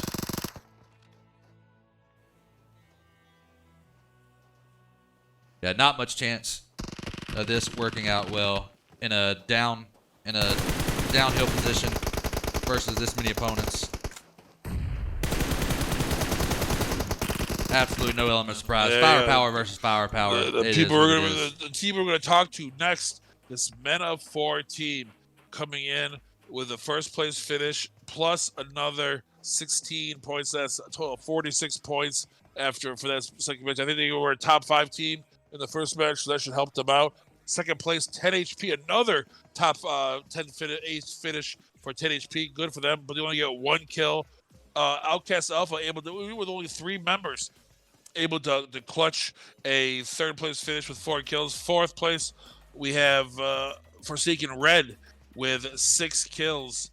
Fifth place, Tequila Shots with 8 kills. Sixth place, SpaceX with 7 kills. And the Tier 1 All-Star team, Sweats, coming in 7th place. So 2 matches in a row, they haven't done very, very well. Is this are they gonna? Is this the night that they lose their indefeatability and come back to earth in this OUTcast Scrims? Indefeatability. I like that one. Indefeatability. I don't even know if that's a word. It is now. I made it a word. I dig it. So as soon as we get with the commercial, we will be talking to some of the guys from Metaphor and how well they've been doing. Especially, obviously, you don't need me to tell you, they just ended up winning that match, so playing very, very, very well. This Metaphor team is no joke. And as soon as we get back from this commercial, we'll be able to talk to FP and Vita from Metaphor as their domination continues. All right. Did you grab screenshots as well? I have not, but I can. Okay. Yeah, I've grabbed some, but like I said, just to be safe, if you don't mind, because you know what really, really sucks is having to go back and watch the stream. Yeah, I've done that before. Yeah. All right. So on to the commercials. Let's kill our musics.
All right, and one more for good measure.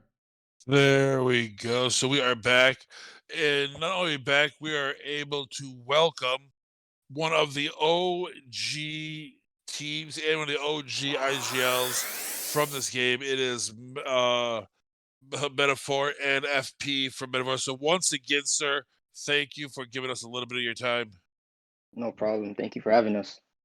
Now, one thing that we were talking about in that the last match, if you go back and you watch it, is that Metaphor is a team that's been here since before season 1, and we've all seen you guys grow and continue to improve. And I think that you're one of the few OG like season 1 teams that has gotten better in season 2. Like you I think you guys finished like on the bottom half of the top 10, and you guys right now in season 2 are, and what I consider a more difficult season. 6th place, almost and only 6 points out of 5th place. You've obviously brought in, you have Vina. Obviously, I know who that is. Vina's a quiet play plus Mommy. You brought in, but you still have BBC, FP. And I went through your stats. Almost everybody on that team is averaging over a kill. Everyone's being very consistent. How has Benefor been able to not only stay good, but actually improve, get even better from season 1 to season 2? I think our communication has gotten better over time. Just our synergy that we have. We have a great bunch of guys together, and bringing in guys like Vena, he's a good fragger for us. He's been playing really well for us. That's why I brought him on to talk with you guys. Vena, I don't know, you want to say something, bro? Yeah, great team, great teamwork. Just overall good time. And you guys have been able to actually rewrite how you guys perceived. I mean, it was where I was talking to Cdub, and if you looked at like back before season 1, Metaphor was almost looked at kind of like Forsaken Gaming is, where BBC was the best player, and you guys were all support, and every one of the players on this team has been able to lift their game up to and get better. And now I'd say it's. I mean, if you look at the stats right now, as I was looking at it before we started this, is that BBC is averaging 1.33 kills, but Mommy is averaging 1.61, Real Deal 1.51, Vina 1.48, and then Yes, everyone's putting in there. Yeah, everyone's putting in. There's no there that old opinion of that it was BBC and everybody else is coming is you guys have rewritten it where it's just 4 quality fraggers. Yeah, exactly. Everyone just, we all have a chip on our shoulder. We know that we gotta provide for this team, and it's not just one guy. And there's no way we're gonna even come top 5 by having one guy doing all the work. So everyone has to do their share. And I mean, having like a guy like yourself and Scarface, I mean, I consider that kind of like the 6 players in my mind. That I said, you guys have you guys have rotated over that in my head. That's what I look at, like the Metaphor versus Metaphor Bravo, because I know that you guys do help each other out and stuff with from that. But I kind of look at the 6U as kind of like Metaphor for my own, and I think that you have having 2 like not say that you're a sub because obviously you're playing a lot, but having like 4 guys who are getting a lot of frags and 2 guys that are very good at support, I think is also very important. Everyone can't be a fragger. If everyone's a fragger, then no one's support, no one's IGLing, no one's with the rest of the stuff. How are you able to kind of like balance that? Like, how much easier to make the job for you that that you got 4 guys out, 3 guys out there that can frag out. You don't have to worry about that. You can do the big picture things. For me, it depends on the map. Like, I know next map is Sandhawk, so a lot of CQC that goes on Sandhawk. So I'm gonna have Real Deal back in for Sandhawk for myself. And we're gonna have Jojo, Freakish, and Cop and Vena. And so, and then like for maps like Miramar, where we need rotations, that's where I come in hand and I IGL them. That's why we did pretty good in game 2. So, but like maps like Sandhawk, exactly. yeah, exactly. I didn't even bring up Freakish. I mean, I'm just a quality player right there. And what I also like is your ability to when people make changes and to bring it back in the fold. If people don't remember last season, Real Deal left. He went over to the Woo and had helped them out. But after that was over, it wasn't like bridges weren't burnt. He was able to come back in, and now he's doing a great job with you guys. So it's good to see that that people can make movements, but you know what? It's not every movement isn't the end of the world. Someone can come back home to their original team. So when you guys were talking to him to come back, how did that go? Was that like he just wanted to be back with you guys, or how did that process work out when Real Deal returned to Metaphor? We were still good friends. Like, there was never any bad blood between them. Like, we knew that, yeah, if you wanted to go play for a different team, that's what's best for you. And he didn't really want to, or we just asked him, you want to come sub for us or anything? And he's like, yeah, sure. And then just kind of build that bond back together, and he's with us now. I mean, I think that talks a lot about your leadership and your maturity. That you know what, you're always looking big picture. You're not looking at like you're not holding grudges. You're not doing anything like that. You're always looking at what's best for the team. And I mean, bring it in. So, Mommy, I was obviously playing for Dream Killers last season, or was that that's correct, right? That's who Mommy played for last season. Yeah. And now, how did that conversation go to bring Mommy into the Men of Four fold? He actually subbed for us. Even Vena, when he didn't have a trial, he was a sub, and we needed a fourth player in one scrim, and we got him to play, and he kind of just liked how our game style, and he's like, you know what, we kind of vibe well together. You know, maybe I can help you during the OUTcast season. No, actually, before I see that only real deal and Mommy's in there, so I need you guys. If you guys need to get off the interview to get in there, please do, because I don't want to screw you guys up. You guys already have a 5th place and a 1st place finish. So, yeah, wait, Ven, are you in the room, bro? I'm about to. Yeah. All right, join quick.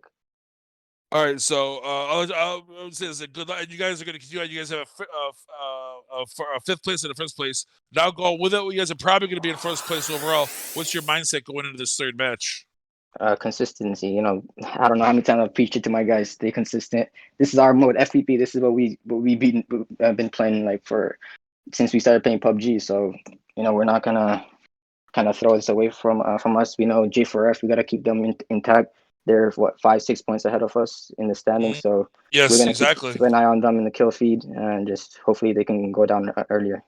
Well, good luck. And I tell you what, if you're out there, if you want to be on a team that's going to be around for months and months and months, a team that is consistently and always a team is getting better, I'd say hit up FP in Discord, because this is a team that is been around for a minute. Is going to be around for a minute after, and it's one of the few teams that for the past year that I've watched has consistently gotten better and better. A team that was, when I first saw them, was a top 15 team, is now a top 5 team.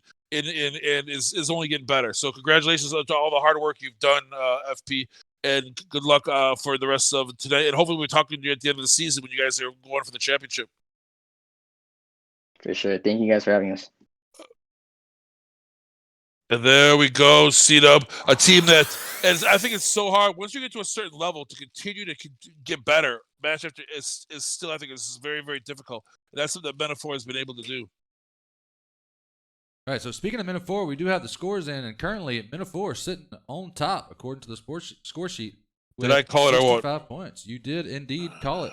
Forsaken Gaming, good chunk behind him, 16 points between 1st and 2nd. Forsaken Gaming Red actually tied technically, well, not technically, as far as total points go, but are 7 kills behind their namesake brethren of Forsaken Gaming. Next back in 4th place is Tequila Shots, down 4 more points at 45, and then OUTcast Alpha doing their thing, hanging just inside the top 5 at 41. Outstanding. And that sweats all the way down in 9th. So as put on your IGL hat, you're coming into this 3rd match with a nice, good, not an insurmountable lead, a 16-point lead. Do you prefer to be up by like 16 or up by like 5? So like if you're 5, it's very, very close. You got to play your game. So, but now you know with 16, you can think to yourself, well, maybe if we play a little bit more passively, go more for, we want to hold on to that lead, and maybe you start playing differently because you have such a lead. Or does that not come into your mindset when you're IGLing? It does. It absolutely does. But I'm a very passive IGL. I think always try to go placement. That is largely because of the scoring that we use, and some of the more updated methods of scoring. I probably wouldn't be able to be like that. But yeah, I'll take the biggest lead I can get, and I'm going to try to play the passive round every time. Well, if I was ever gonna play competitive again, I'd want you to be my IGL. I think that you're one of the best out there. Yeah, I think you don't get enough credit. Obviously you do a lot of the behind the broadcast, but I don't think you get as much credit you get just in your PUBG knowledge. You've forgotten more than most people know. Let's put it that way. Well, a true story about that is the word forgotten, because I have forgotten quite a bit. It comes back fairly quickly, but the few times I have played, I'm like, oh yeah, I should know better than whatever. In my opinion, I think one of the best spots that's underutilized on this map, 2 spaces, is the area Bantai behind Kim Charlie, and the compounds behind Bravo. There's a ton of compounds. There's like what 1, 2, 3, 4. You don't have to go to Bravo. You get it's just there's you don't have it's low risk. If you don't camp out, it looks like the Misfire and New Hampshire are all gonna go try to drop. Maybe not New Hampshire's gonna drop. I think it's gonna peel off. But I think that everyone wants to go to Camp Charlie, to Camp Alpha. I mean, P4P has made a whole career out of going behind Camp Alpha and looting behind there. I think that no one looting behind Camp Bravo is a huge mistake for a lot of these teams, and I really like that. I mean, no one's down there in Bantai except for OUTcast Scrims. There's a lot of loot down there. You can loot that area, then you can sneak up on Camp Charlie, on Camp Bravo, or on Camp Alpha, and really then take a fight if you want to, or rotate away from them if you don't. Yeah, I agree with that. I like going close to big areas and just really hoping that nobody shows up, and then it's a freebie. But you're still, especially with this 2x loot, basically anywhere in Sandhawk you can land, and as long as you have 2 houses to yourself, you got what you need. And the problem is, though, is that when you have 90+ players in these OUTcast Scrims, when you go to Sandhawk, you're gonna pretty much presume there's gonna be someone within 50 feet of you when you land. I mean, it's just, and if you can carve out a spot where you know consistently players aren't gonna be, I think that makes it even more valuable, even if the loot isn't as good as you want it to be. Right. We had a place we really used to enjoy going, not too far away from Corey. It provided a perfect rotation where the map, especially for a zone like this, but nobody uses it anymore. It worked for us for a long time on OUTcast Alpha. Let's see if Candle is able to grab this. It looks like and one of these end circles we've seen a lot is that tri-island circle between Alpha, Boot Camp, and like Ruins. So obviously we're not going to see that this time. It's going to be mostly probably in all land. If it does get water, it's going to be probably on the East Coast. So this is not what we've seen a lot of so far this season. Candle just smashed Trick with that SKS. Whoa. Lined up 2 or 3 headshots. Now Jonika's doing the whole pick me up thing. I believe there's a quote about that. Pick me up, Jonica. If somebody would type in hashtag exclamation point Trick. Mm-hmm. And has made it that way. Leaving Hershey kind of out on an island, though. Do you know what yours is? What mine is? I don't think I have one yet. I know what mine is. You've got a couple. Well, some people have been putting it like they're like trolling me, like Pickford the panty dropper. Although I do appreciate that from Chibi giving that compliment, but I think you can't win in the first circle; you can only lose.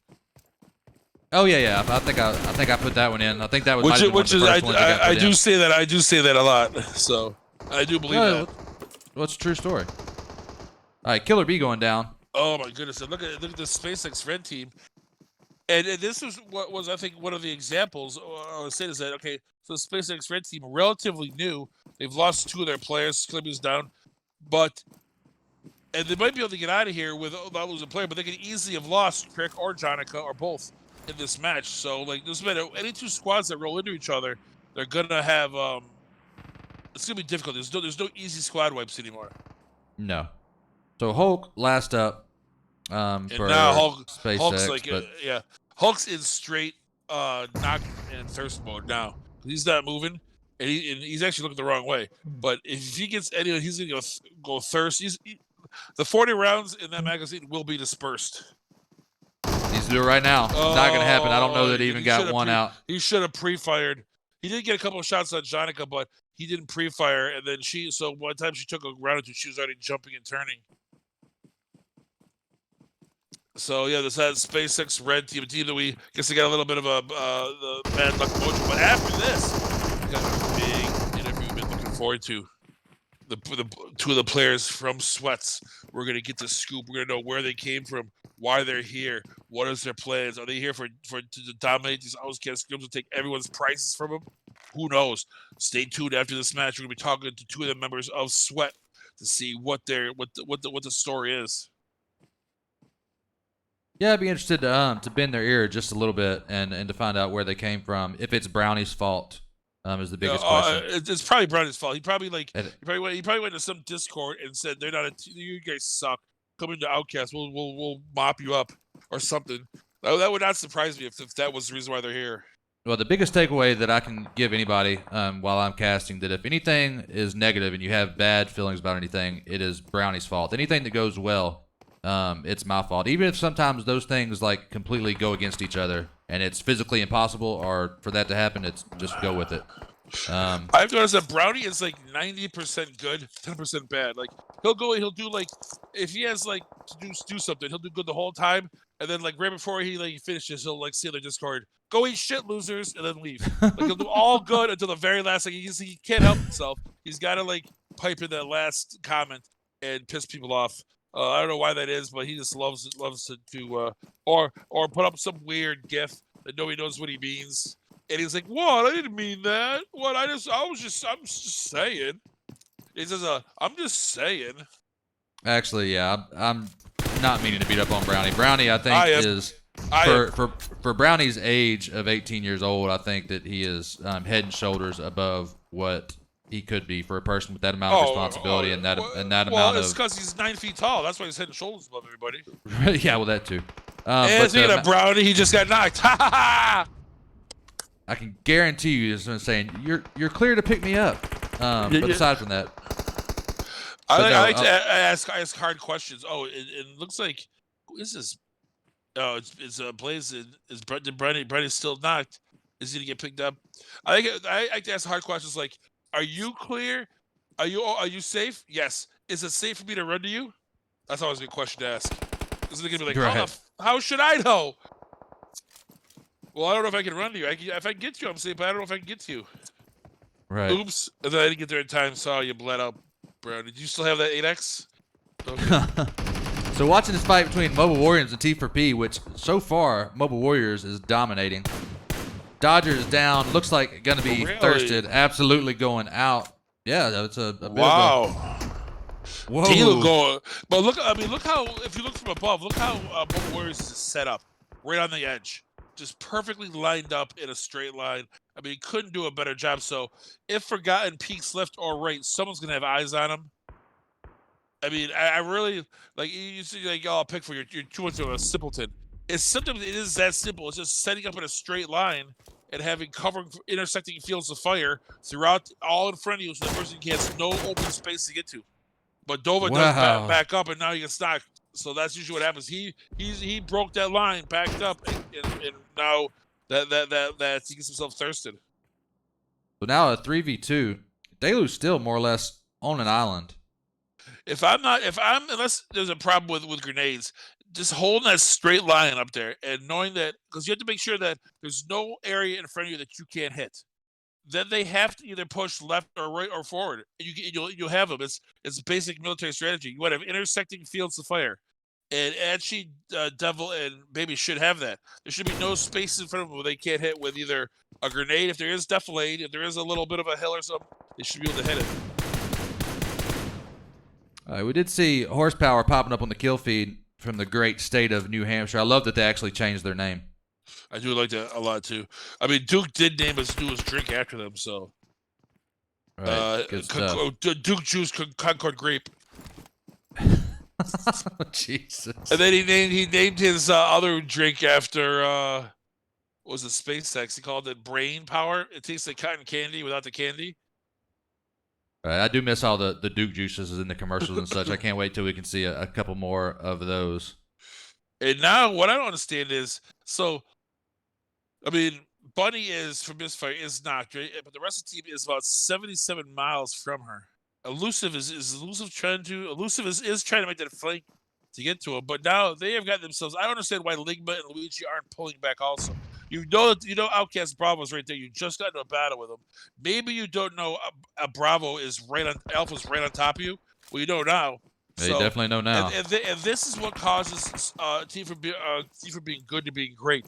Is they're not staying tight together. They're not communicating. Why Ligma was over there all by himself on that island makes no sense. Now Luigi's trying to rotate in to get to Elusive, but if they're all together right now, Luigi could be holding covering fire while Elusive's picking up Bunny.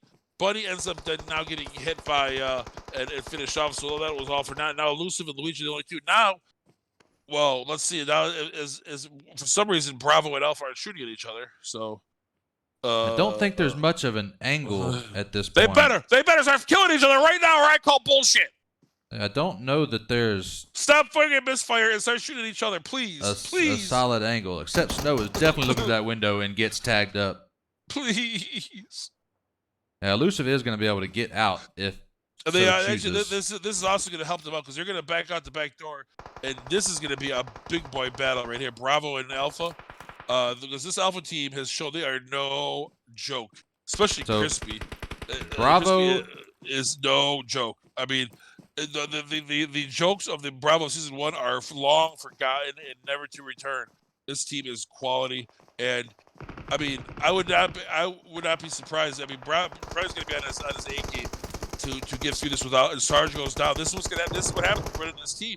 This is a no push. What this is not a push. Look at the zone. The zone popped.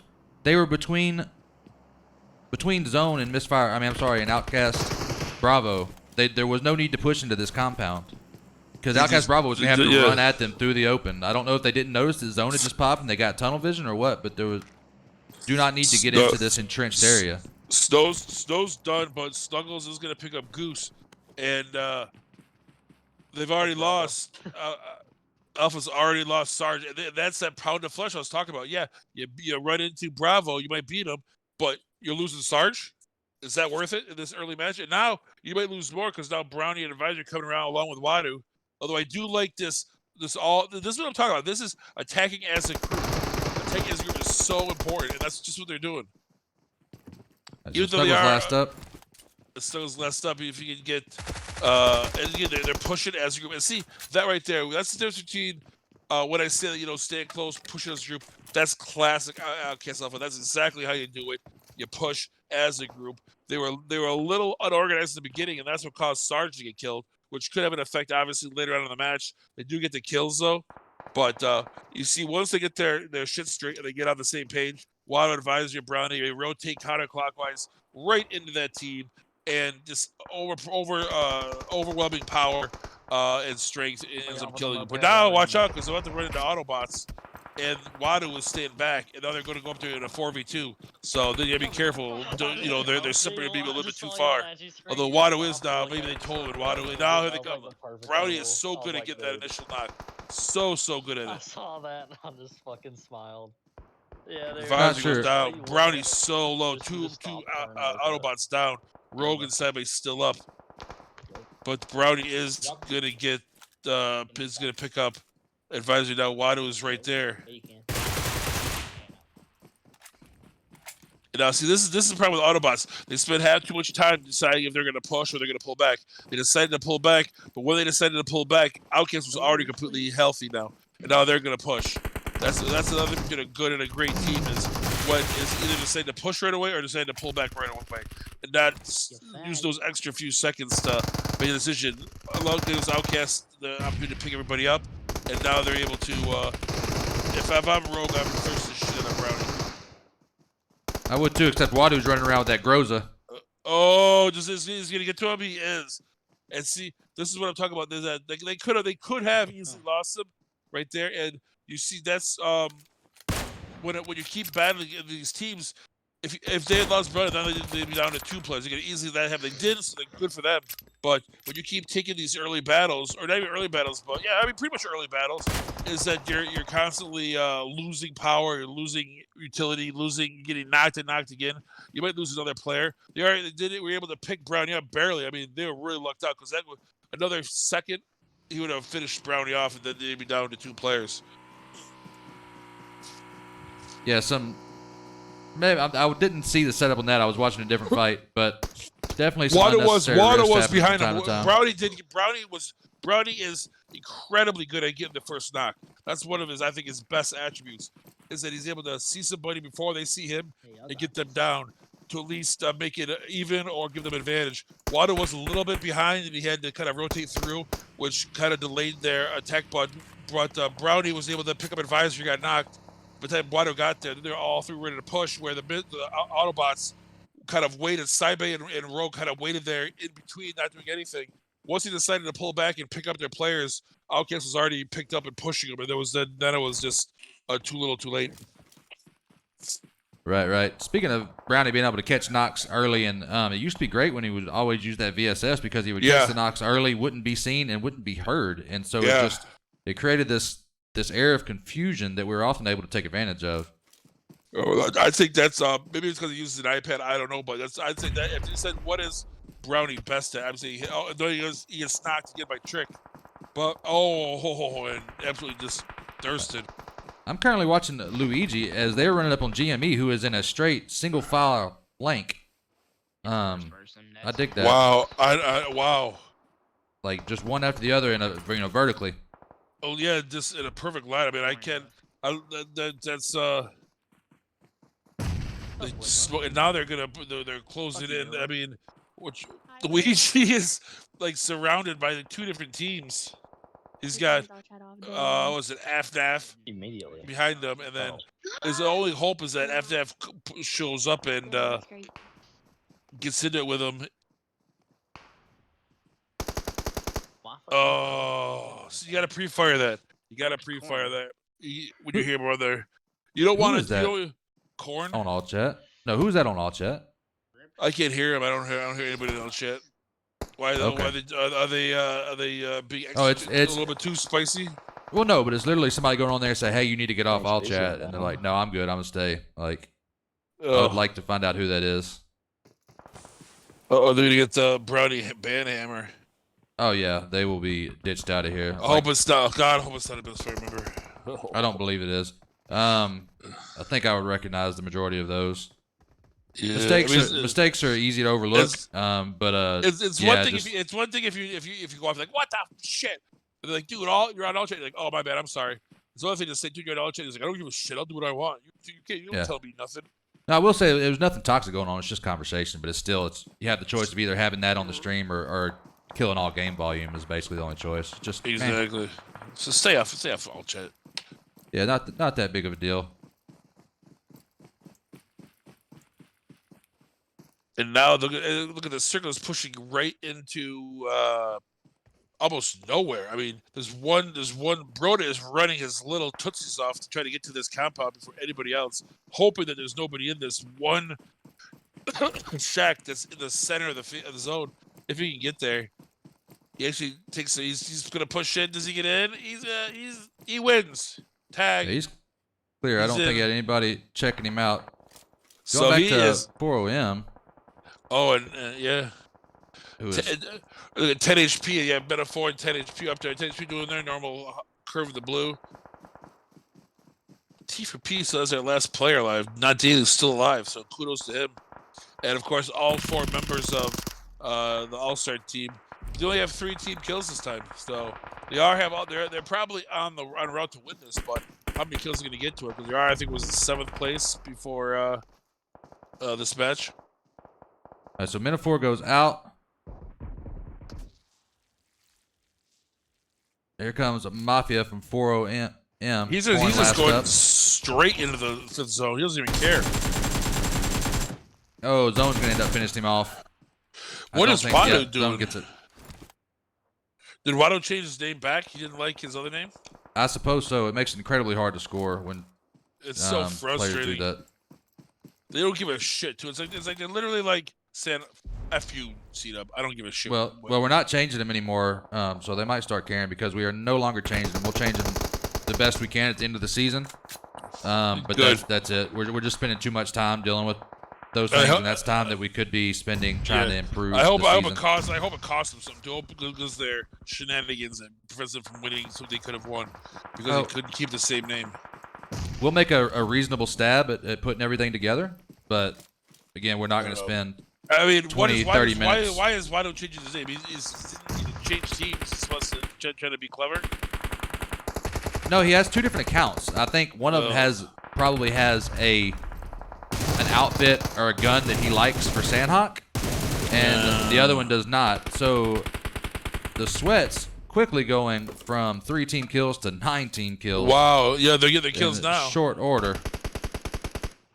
And they could. I mean, technically they could get 8 more. 7 more, 8 more. 8 more. Yeah, there's 4 of them left. There's 12 people. I mean, so we have if nobody else gets the kill. Tequila shots. T4P's got a solo. Sweats is a 4. But Jagger and J7 both go down. Poppy Zero goes down too, so they're down to 1 Spec point. last up. Spec down. Yep, that's it. Going out in 3rd place.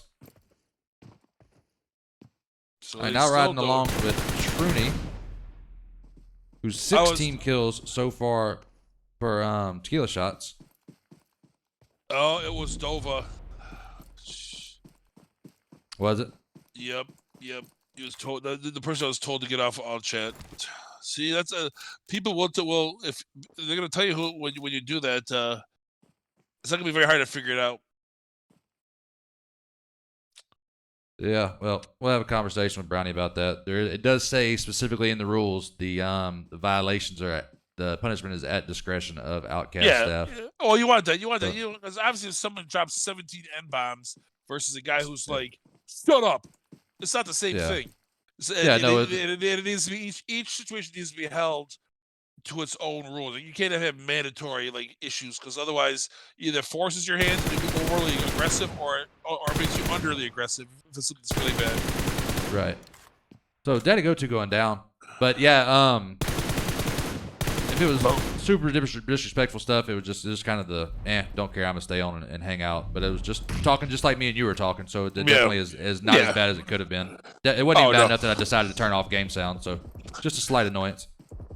Anyhow. And so the tequila shots of SpaceX. I mean, this is two of our better teams, and both these teams need to be successful to keep their spots. Because that's one thing we don't talk about is when you're a top 5 team, you're not just trying to get better. You're not trying to move up. You have to do very, very well, like top 5 every match, just to stay there. I don't know what there just we happened, go. Pickford. SpaceX just finished off tequila shots, but I mean, both tequila shots and SpaceX both needing good scores get up there, and also pretty much the top 3 teams in the top 3 spots in that last match. So those guys taking well advantage of Sandhawk, and now as we get ready to go into the 4th match, we're gonna have to see how tight these scores are before we see what teams need to do to advance that, because with 1st and 2nd place completely tied and 3rd and 4th only 3 points away each match is so much more important. SpaceX winning that match with 17 getting themselves 47 points. Tequila Shots in 2nd place with 8 kills. 3rd place Tasty for P. Again, 3rd place, but again, they have not been getting the kills this match. I don't really see I wonder why their kills are. So I think that's their 2nd top 3 with only getting 1 kill. 4th place, the Tier 1 All-Stars with 10 kills. 5th place, Outcast Alpha, again, getting another top 5 finish. And on top of that, 10, 12 kills. So that's really more important. Is not only they get that top 5 finish, you get 12 kills to go with it. Aurora, a team we've not talked about so far today, coming in 6th, getting 0 kills. Villains, a team we have not talked a lot about. Actually, no, we're talking about GME because it looks like HyperX played for Aurora. GME coming in 7th with 4 kills. And in 8th place, the Embassy with 7 kills. So let me take these. Are you sending the photos in? Yeah, I'm just about done taking them. Let me tell these guys they can get it. We're gonna have a commercial, and hopefully we'll have Starlight and who else is the other one? Starlight and I think J7, Starlight and Zio coming in from this from Sweats. So after this commercial.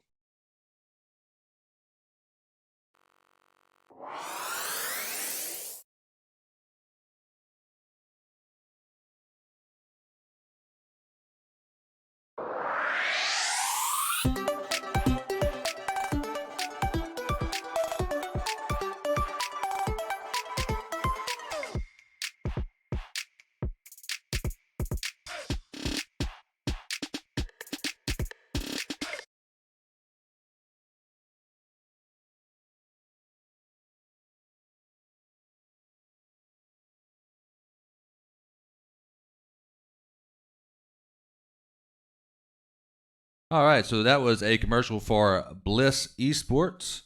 Those of you who don't know, Bliss makes pretty much every graphic that comes out of here. Let's The hide that away. website. The website is a crown jewel. I mean, it is so good. If I was gonna make a website, I'm hiring Bliss. Just because I mean the stats are so easy to get to.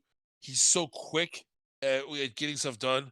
So I mean, if I'm doing any of that stuff, I mean, whether it's not just that you have to go to, you get everything from one spot. Like this guy does professionally. You overlays, everything, website design. I mean, what else? What doesn't he do? Not a lot. He's done every single thing we've asked him to do. Super easy guy to get along with. Like, I mean, you couldn't ask for anything better. What I could ask for better is for these guys to show up. I don't know. Maybe are they going to gaff me off? Are they not going to show? Is this a big scam? They're going to say we're going to show up, but then they're really not going to? Because they literally told me right before the match that they'd be here. Who are we waiting on again? The two guys from Sweats. Oh, from Sweats, right?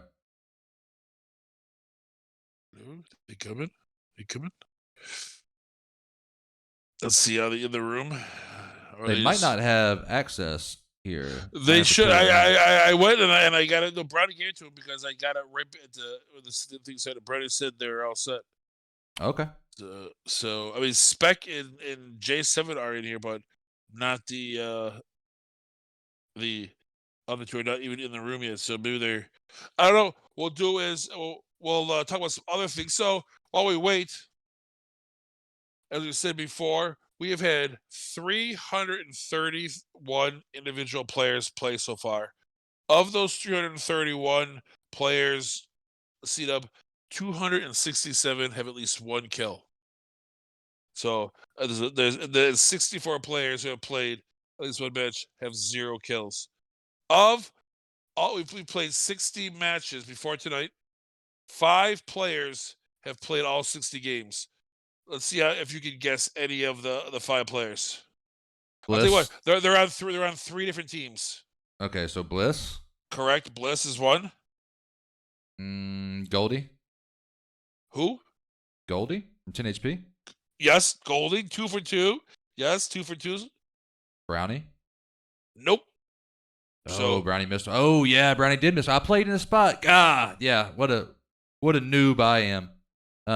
Yep. So I'm out. So tell us the other 3. The other Mr. 3 Pickford. are gonna be Trick from Forsaken Gaming, Peep from Forsaken Gaming, and the 5th player is Daddy Godu from SpaceX. The 5 players that have played all 60 matches so far, the Iron Men of this OUTcast season. So kudos to them.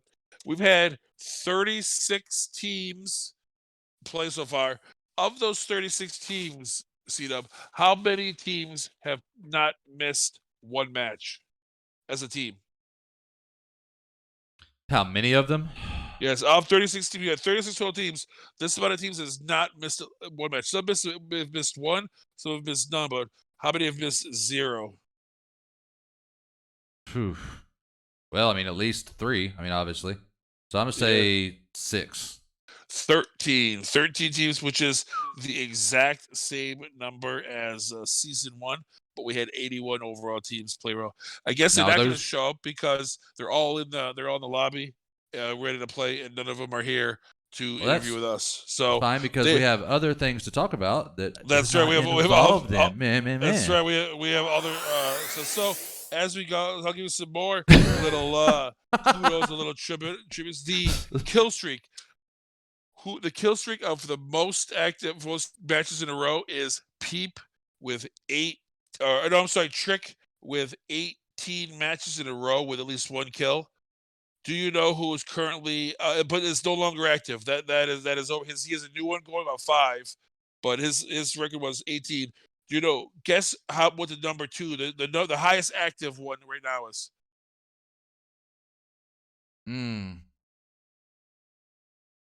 14. Close. It is 10. It is actually S7 Spec from Sweats. He currently has 10 game. This is before today's start. I haven't checked to see what he's done so far today. Then Starlight is second with 9. Trick is in third with 5. And Jay, also from Precision Gaming, has 4. Now we have the prize that is a great prize, but I don't know if anyone wants to win it, and that is the Spud Muffin, as we like to call it. I think that's a great name for it, the Spud Muffin. The most games in a row is currently Savage from Ghost Melee Elite has the record with 22 matches in a row without a kill. He has ended that streak. So, what is the current largest active streak? 14. Not even close. It's 21, one behind. And Oh, that is my wow. Fish. That is my Fish from Misfire. He was very angry with me on Friday for even calling that out and saying that. He's probably going to be mad at me again. I'm sorry, but he does have a 20. He's 1 match behind. I told him, worst case scenario is you get it. You get a free set of earbuds. Not too shabby. Second is Chibi with 14. Third is Blade, also from Misfire, with 13. Horsepower from Nobody's Hero is next. Then Eddie from Mobile Warriors with 8. God from Men of 4 with 8. Samson from Tasty for P with 7. And Ghost from Ghost Media Elite with 6. So that's as far back as we kept for that stat as we go in there. So here's a question. We've had now quite a few fraggers of the night. I think we've had like 15. What is the average amount of frags someone has to get in one night to be the frag of the night? Over 4 matches, how many kills do you have to get to win it? Oh God, anywhere between On 13 average. between 13 and 22. So I'll say 16. Yes, well, it's 17. 17 kills. Okay. You're right, though. Right, the highest one was Drago got 20. No, I'm sorry. S7 Spec got 23 kills on Friday, and the lowest has been 13, done a few times by Samson, by Trick, and by BBC. So and by X7. Now, obviously, the fragger of the night is 17 kills. How many kills do you have to get to win fragger of the week? And by definition, then how many kills is that per night? So how many kills do you think you need to average for over all 3 scrims in 1 week to win it? Well, as we can see on screen right here, Spec got it last week with 55 kills, but that was higher than normal. So oftentimes it's only in the 30s. He screwed up the average, but he screwed up the average with 55. That was a lot, but it's going to be about 39 kills or 13 kills a night. So if you can get 13 kills a night over a whole week, or you can win the frag of the week. If you get 17 kills in one night, you can get yourself. Why am I not in the thing? Why are you not in the thing? I was. You're in the wrong slot. You're in the wrong slot. No, that's not even you. But yeah, it is. Misfire Pickford's in slot 1. Okay, my bad. We were here doing trivia. Should leave us alone. Now I'm kicked out of the whole thing. Who kicked me out of the room?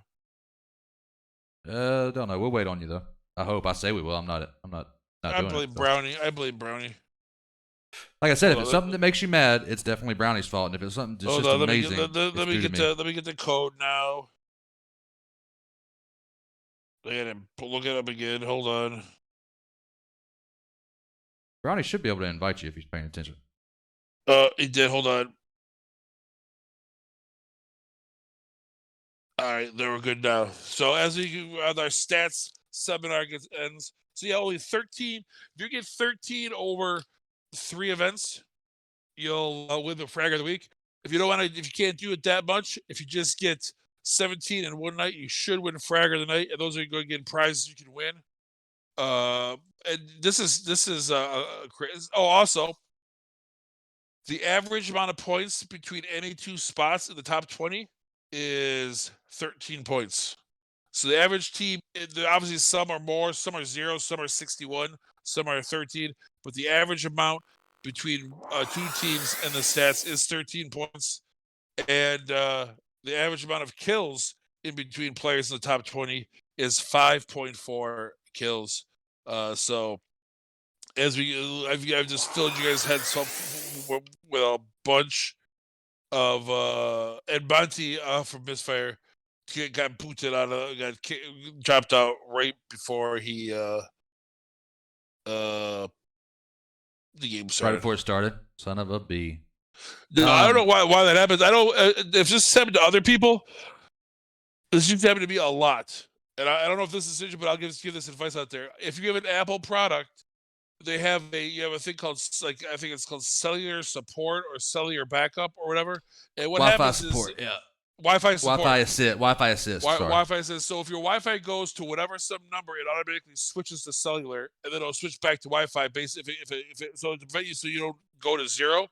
Mm-hmm. But when that switch off happens, that instant switch from Wi-Fi to cellular, the game will kick you out of any room you're in. Yep, you can't lose it. And you can do, and it used to happen to be like 7 or 8 times a night, and I would drove me insane. So all I had to do was just turn off the Wi-Fi assist in your settings, and I never had the problem after that.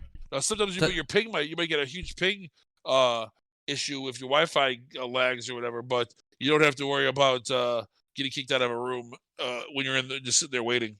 Right. So before we get in the plane, because the plane has taken off, Let's go. Let's check out these scores real quick. Ooh, so we have Tequila Shot hanging out on top with 75 points. Close. Just 3 points ahead of SpaceX, who was just 2 points ahead of Men4. And then Outcast Alpha trailing 3 points behind that in 4th. And then quite a jump. Help me out with my math there. Is that 18 points to 5th to Forsaken Gaming? 18, so 59 points for Forsaken Gaming. 18 points, yes. So 18 points exactly. But still, really only a 16 point difference between 1st and 5th. So definitely doable. Anybody in the top 5 can reach out and grab this. And what we're seeing though is then you compare that to those top teams. Tequila, I mean, if they get that first place, they're battling it out. They're only 3 points ahead of 3 points ahead of Forsaken Gaming. So they need that. Because Forsaken Gaming is right behind them, only 3 points in SpaceX.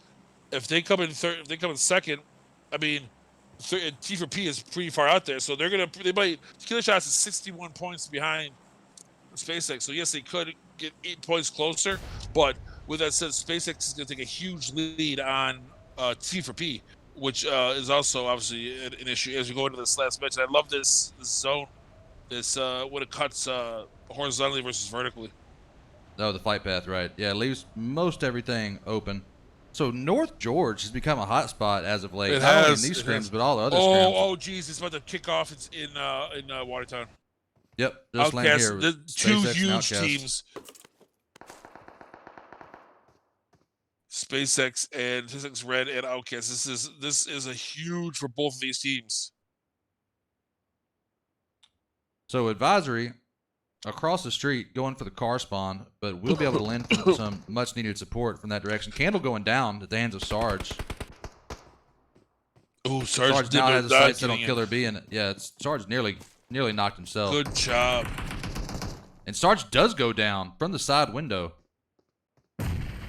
Ooh, I mean, this is like every team's worst nightmare. Getting into it right off the bat. You have limited utility. You have limited communication. You're not set up how you want to be. You got both Wadu and Sarge down. Brownie taking that. Brownie not worrying about it. Not going for the pickups, but just trying to get on top, get a bird's eye view of the situation. Smart on him. I give him credit for that.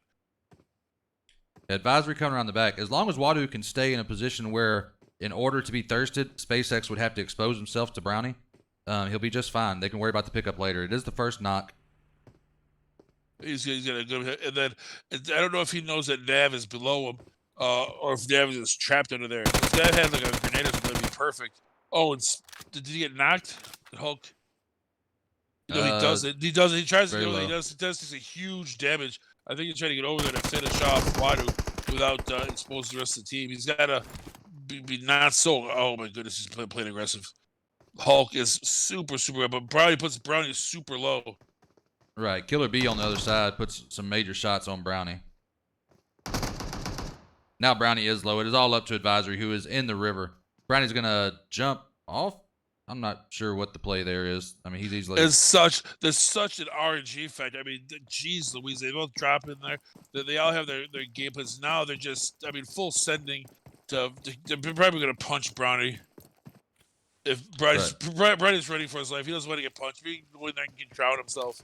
He knows that his telling Advisory, escape, my friend. Advisory is already 20 miles away.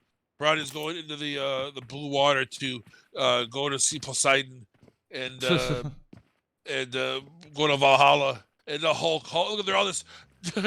I've never seen one team go after a knocked player so hard as this in all my days. So we are currently And they chilling. they do. They punch. Hulk punches and turns on him. So obviously, bad news is OUTcast lost to their players. Good news is Advisory is still alive. And Advisory, if he can do anything, he can stay alive. Ooh, and now we have what? Spec just got knocked by. Oh, and Papa Zio's got knocked. And Spec and Jagger are both killed. Papa Zio is not. I think that we're at the point of this domination by this the team that gaffed us off for the last interview is I think maybe their streak of domination is coming to a conclusion after 3 matches in a row. You think they've been figured out, huh? I don't think they've been figured out because they didn't get worse. I just think that maybe I don't know. Maybe they just don't give a shit. Maybe they play aggressively after a thing, but they have not been very impressive for a tier 1 team. But I'm sure it's gonna be one of those excuses like we never know what a tier 3 team's gonna do, so you can't really you can't play with them because they just do whatever they want. Which I always thought to be BS because if you don't go to war and say, oh well, we can't beat Angola because they don't use the same tactics. You fight the war against who you fight your war against, and if you're good, you should be able to beat them. But they do still have 2 of their players left, so maybe I spelled their demise a little bit too early. Now, Lucky is up here just putting on a seminar with his DP on top of the police station in North George. Oh, yes. Does need to go ahead and finish this fight off, though, because 2,000 meters of zone. I have not seen the vehicle spawn around here yet, and Lucky is the last one and is fairly low. I believe he's going to bail out of this situation. I thought he was going to be able to finish off close, Forsaken so Gaming. he's got like Forsaken Gaming's like no one has more than like 30 HP. I think there's knocks. Let me check. Yeah, there are knocks. Peep's the last one up, and Peep has apparently no meds. Yeah, Peep has no way of healing himself. I mean that's just so close. But Peep is good as hell though, so you gotta be careful. Yeah, but with no way of healing. I mean, he's got a little bit of boost in, maybe 30% boost in. So like 1 drink's worth of boost. I mean, if you can get rid of Forsaken Gaming, I mean, almost like, this is a tough one because if you fail, you're done. You're done. The embassy is done. But if you succeed, you've taken out one of the better teams, and you're able to like. All right, so did wait out 2 of the knocks. I feel like maybe Forsaken Gaming could have been a little more aggressive on trying to get those players backwards with the smokes, because there were smokes that the idea was right. It just came out late.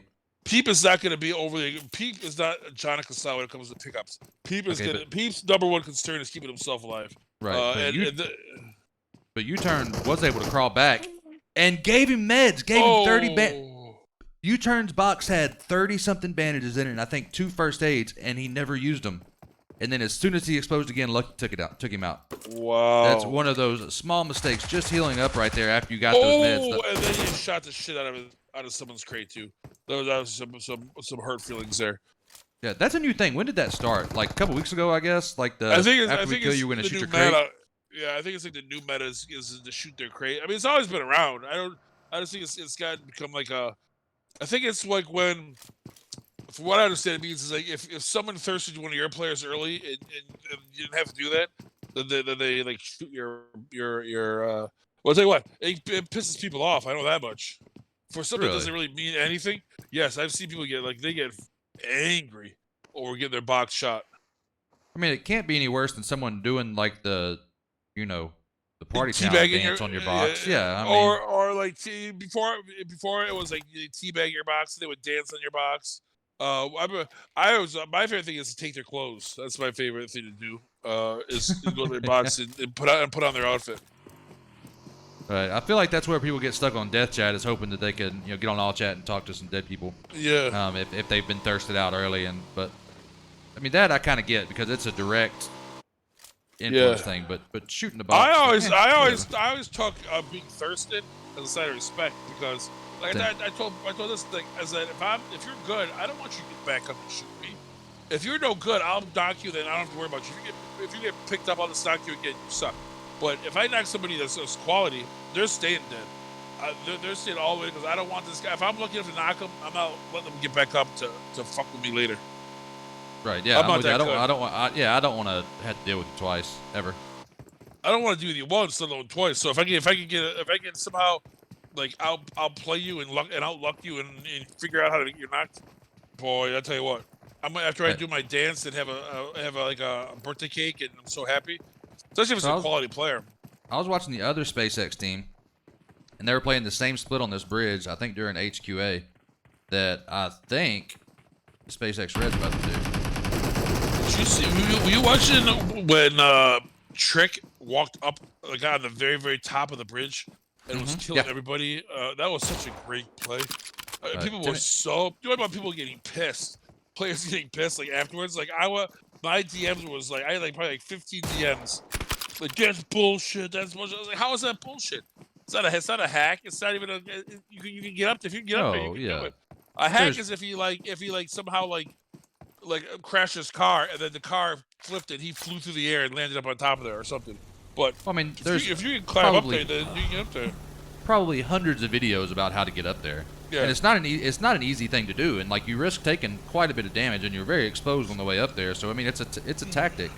If there's risk involved in it, it's a tactic. Yeah. So I thought it was unique. It was sticking outside the box, which I like. Now you have the teams. Looks like most of the teams are gonna choose it to be a military zone. A military zone. We haven't seen that before. I think we talked about in match 1 how few military zones we've seen.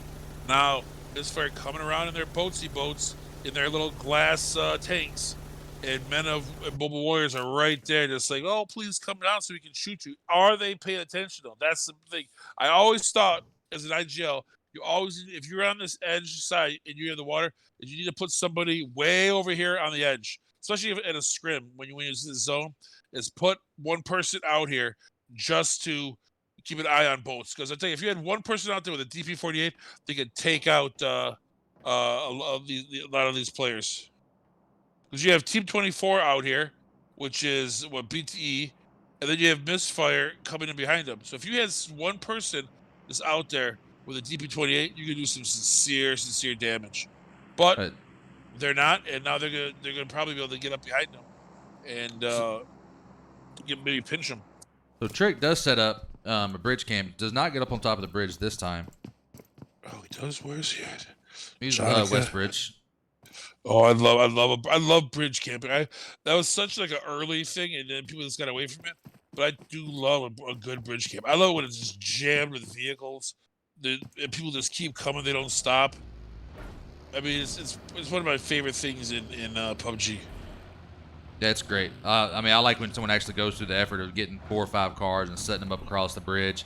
No secret, it's not a surprise. Just blown up cars. You know what you got to deal with. The cars come in there, and then they add the blown up cars to like their. If it was a hulking mass, I mean, it's like Christmas. It's like something you see like as a kid that you don't really see that often, but you miss it because it used to be so awesome. And now we got to see we have Lucky by himself. So my question is, who's going to be the ballsy SOB to take this run? Is it going to be tequila shots? You got to know. If you don't think that there is a team camping this bridge, then I'm going to sell you that bridge because you're pretty dumb. I mean, on either side, because that it's so obvious that there's going to be someone who's camping this bridge, and but I still want someone to run it. I want someone to run the gauntlet. So at least 2 tequila shot members decide to drive their vehicles into the water. Now, some players do. I think that's what they're going to do. Is 2 might actually try to make the run. I actually know 2 of them are going to go run up top and take Grandma's house. Drive off the. No, I think they're going to take Grandma's house and see if it's camped, because like what a lot of people do is that they'll have 2 people go in, so you're not risking those 2 people. And then if you can run the bridge, you'll run the bridge and go around and pick up your players. That way you're still mobile when you go on the other side. Because one of the worst things about swimming or boating across that river is that you are not mobile once you get to the other side. Exactly. That's one of the big factors. So look, you can see the respect that Trick has earned, because Tryhard is looking more at the purlings of the bridge than he is actually at the base of the bridge. Yeah, Trick. I mean, Tryhard is he's no dummy. He knows what's going to happen. And look, I love Trudy just dive bombs his car off the top of the cliff right while Tryhard is. We're trying to scoping in. Trudy just drives off the edge, and they're going over there now. If I'm T for P, and you're in the zone. If you can, are they stopping? Because people that just camp in the water, I think is a terrible idea. Right. Because you're so susceptible. But what I would do is get on the shore and then just camp the shore, because you're not the last. You can't be the last one to come in. I mean, don't presume that you are, and because if you just turn around, you're gonna see tequila shots. Right, so a military zone, pretty much the worst case scenario for Outcast and Advisory. When you're just trying to live and all of a sudden the second zone is straight up military island, you're in a bind because there is no real secret way. There's not even much of the water that you can go and hang out in like you're able to sometimes.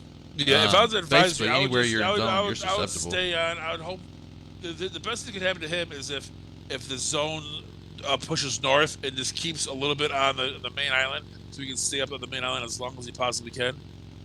That's the best thing. If the later he can go down to military, I think it's the best for him.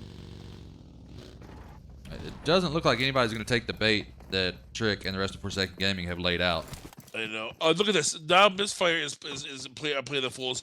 They just came up from the zone. If they just had some, I don't understand why everyone refuses to camp or watch the shore behind them.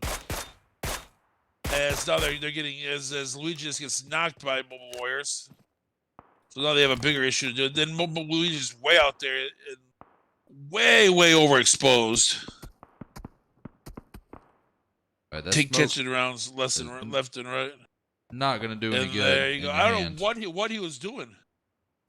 Like Sure. Why was he trying to get to the tree maybe? But I don't understand really pushing away from your own team. I don't know. That seemed a little sus to me.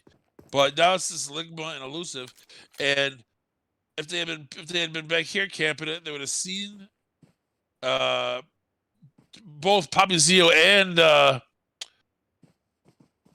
J7 come by, got 2 huge kills. Oh yeah, but we keep. I don't know what the problem. I mean, that's something I always thought was kind of like a known thing, that if you're in those compounds on the edge, in a thing you want to keep one person just keeping an eye on boats rotating in. But now we've seen at least 2 different teams do it, and now it looks like Mobile Warriors is going to push. They already got 1 misfire. Remember, they want to get the rest, but probably pissed off that from there, because those I think were the people arguing in the all chat. And plus, I think Baby just left Misfire to join Mobile Warriors. So I'm sure that there's some sensitive feelings right now between the two teams. I wanted to ask you about that as far as what went on there. But she said, she told me that she needed a break, but then she decided to play for Mobile. So anybody good for her. Who's ever switched teams has needed a break, and then has instantly gone to another team. Anytime I hear somebody say, "I need a break," maybe they needed a break from Misfire. But I mean, I love her a lot. She's a great player. She's a great sniper. But I guess now I can just say that she's Mobile Warriors player now.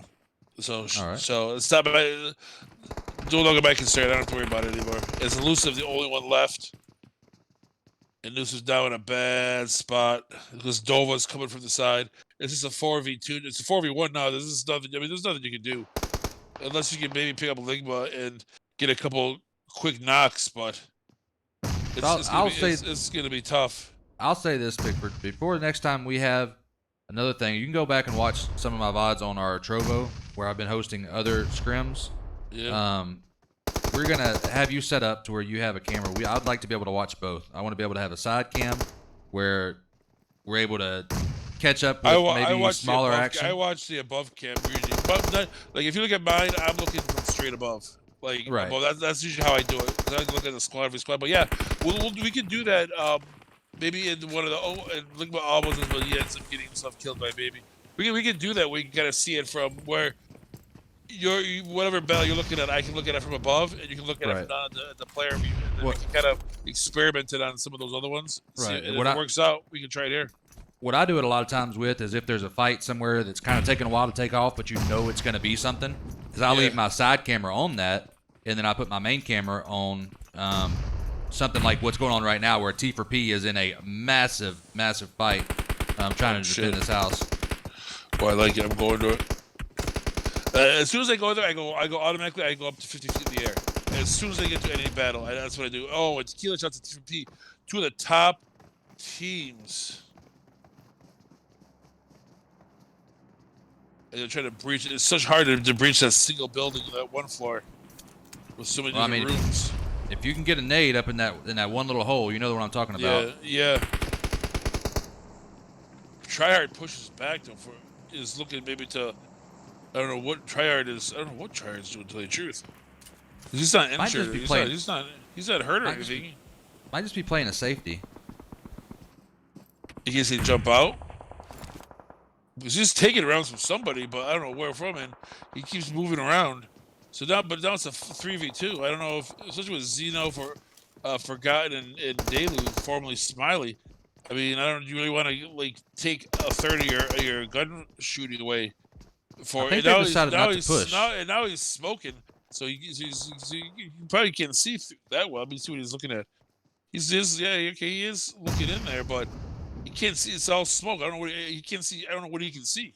I think Razik and Broda have decided not to push. They're just going to wait him out. I think you're right. Yes. They're going to make them come outside. Broda is okay. Broda is in the building. He knows that they're upstairs. I think, is that the issue? Yeah, they're. I mean, how could you not throw a grenade through that hole? I mean, I think that's smoked up so bad they can't see it. But what you can do is, if you know the little red dot that gets bigger and smaller as you throw grenades. Yeah. The red dot still exists even through smoke, so you can tell when all of a sudden that dot changes size. That's the hole. Now it makes sense. They put Tryhard back there to put rounds in that hole because that's the they can't block it, and now they're trying to, but they keep smoking it so well that they can't even see where the hole is. Right. Yeah, they're... All right, and Zeno comes down briefly and then goes right back up like a inside-out jack-in-the-box. I think just daring either Broda or Razik to come upstairs, but they've got... You could tell the angle they have. If anybody comes down those stairs, they are just schlonged. They're done. It's a case of is how much... If I'm Broda or Razik, you don't need to do anything, really. Until Tryhard. No, you just hang out. Now things have changed. Zone has popped. That will light a little bit of a fire. Broda getting dinged up. Tryhard and Razik both down. Broda is last. Broda is trying to get the hell out. Not going to happen. Good plan. Just did not work. Now checking with Mobile Warriors against OUTcast Bravo. Team 20 on the southwest side.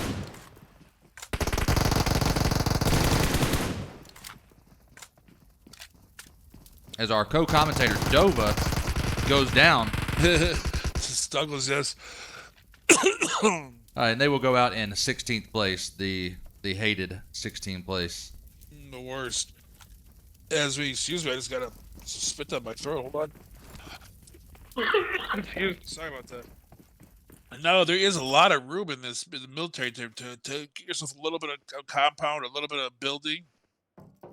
Metaphor looking very, very nice in that in their C buildings. I really like that. Wait, you have to look at the West Bridge. The bridge is being shared. How did SpaceX?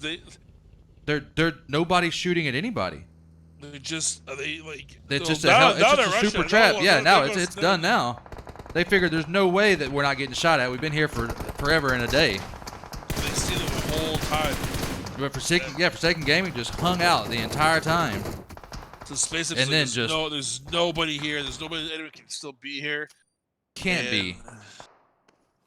Unfortunately, the patience of Forsaken Gaming was second to none. Whew. I mean, Trick is someone who we are used to seeing on top of the kill cam. I mean, he spent a lot of time not getting any kills right here. Candle jumps off, will dive to the water. Why is it? If I was killing me, I would jump in. What is it, the fourth zone? Yeah, mine's been acting up. Can you check yours and see what it is? Because mine stayed stuck on the second zone with 20 seconds left to count down through 2 zones. It just now finally changed. We're on the fourth zone. It's closing. Okay. Closing in. Okay, mine stayed stuck And like where it's the zone was pushed it actually now. moving with the 20-second timer. Let me see. Killer B does have. He only has 2 first aids, so he can only spend so much time in this blue. It is the 4th zone. It's not devastating, but it's still pretty bad. But you can't get in the water right here either. There's no way you get in the water and still make it. No, you don't. You gotta wait until I'd go down until I had like maybe if you're really worried. Well, they're gone. He doesn't know they're gone yet. But if I was really scared, I'd wait till I had 1 health left. And then once they pump that 1 health, jump in the car and rush them. If I wasn't sure where they're at, because now it's going to fit. So now you're in trouble. Now you gotta move with the vehicle too. Jonica somehow driving right past T4P and not going down. I don't think she was barely touched. Wow. And now looks like Killer B's done. Killer B's not gonna really good unless he can find a health most Ricky tick. He's gonna get it off in time. No, I don't think it's not gonna happen. So they didn't get their kill officially, but they killed off SpaceX nonetheless.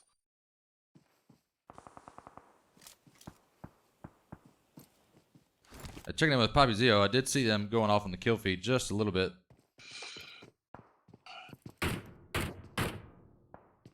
Oh yeah, they were fighting OUTcast Bravo, who is out in the plains.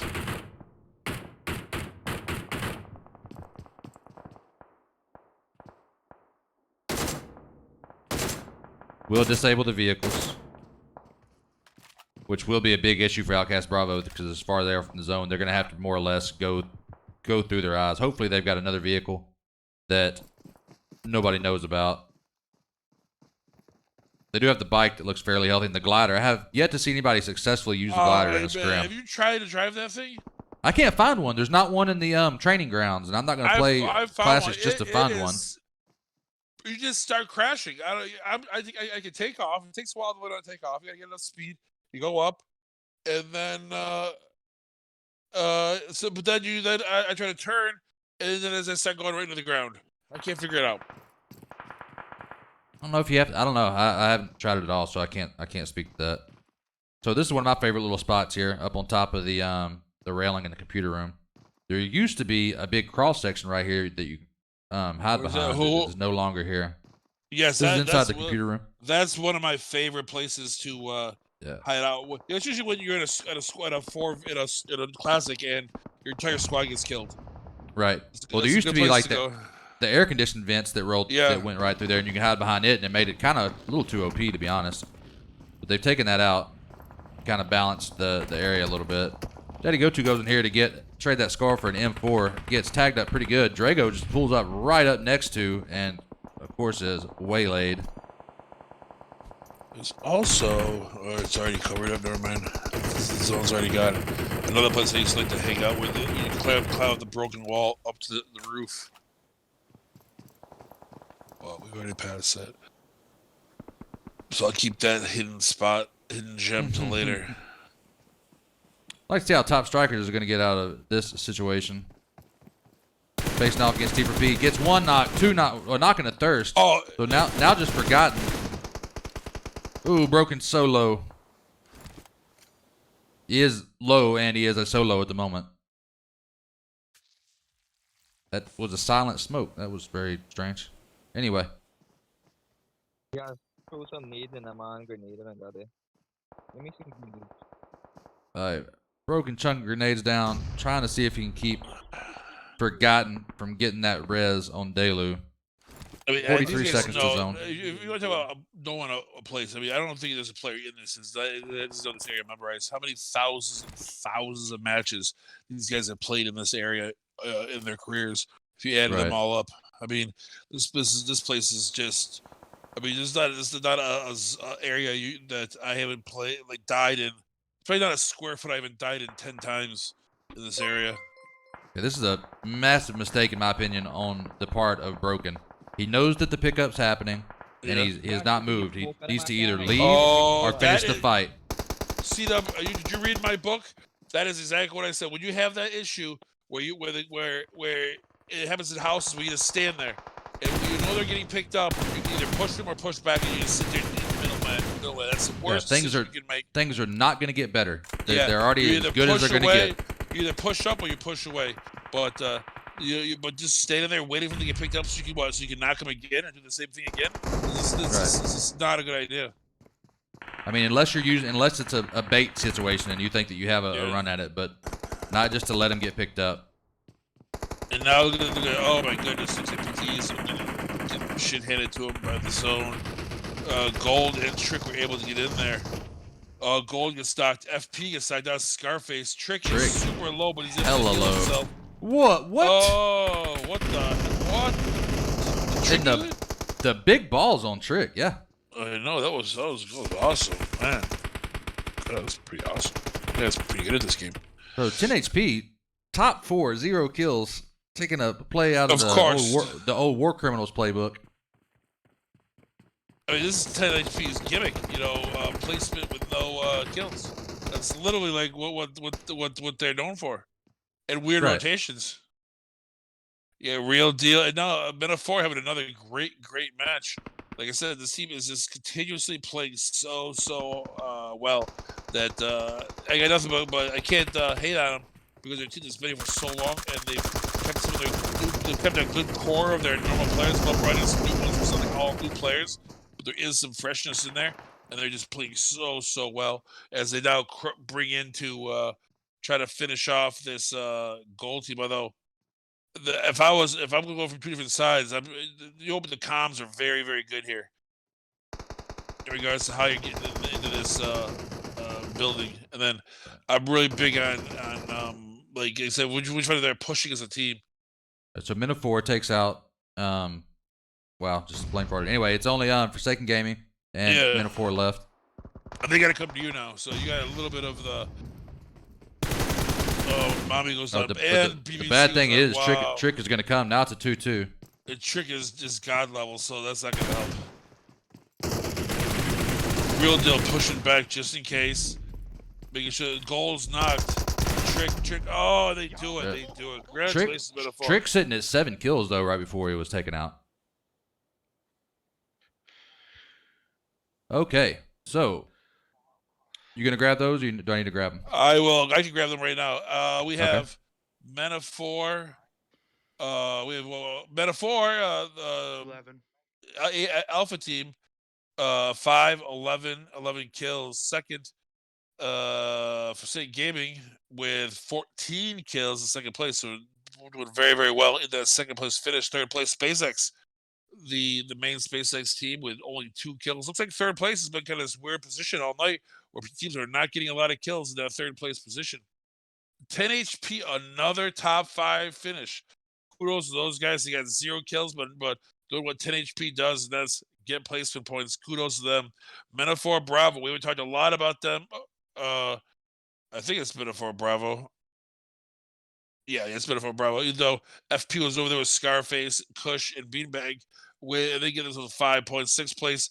T for P in 6th place. Not having the best night. Looks like they could. Looks like SpaceX could maybe expand that lead from a tie. And will Tequila Shots get any closer? We don't know. But they end up in 8th place with 7 kills. 7th place, PTE. Congratulations to Seabass, Kurtz, and Dark. That's another nice finish for them. 7th place, 0 kills. And then in 8th place, our homeboys from South America. We haven't seen them a lot, but doing a great job. Top Strikers with 4 kills in 8th place. So as I take these screenshots to make sure that all the scoring is done, but we will be able to get to the final scores. It will give you at least a rough guess at what the scores were going to look like. I think that we're going to see SpaceX take the lead. But Tequila Shots is such a huge distance to catch up to get into that second place. It's going to be very difficult.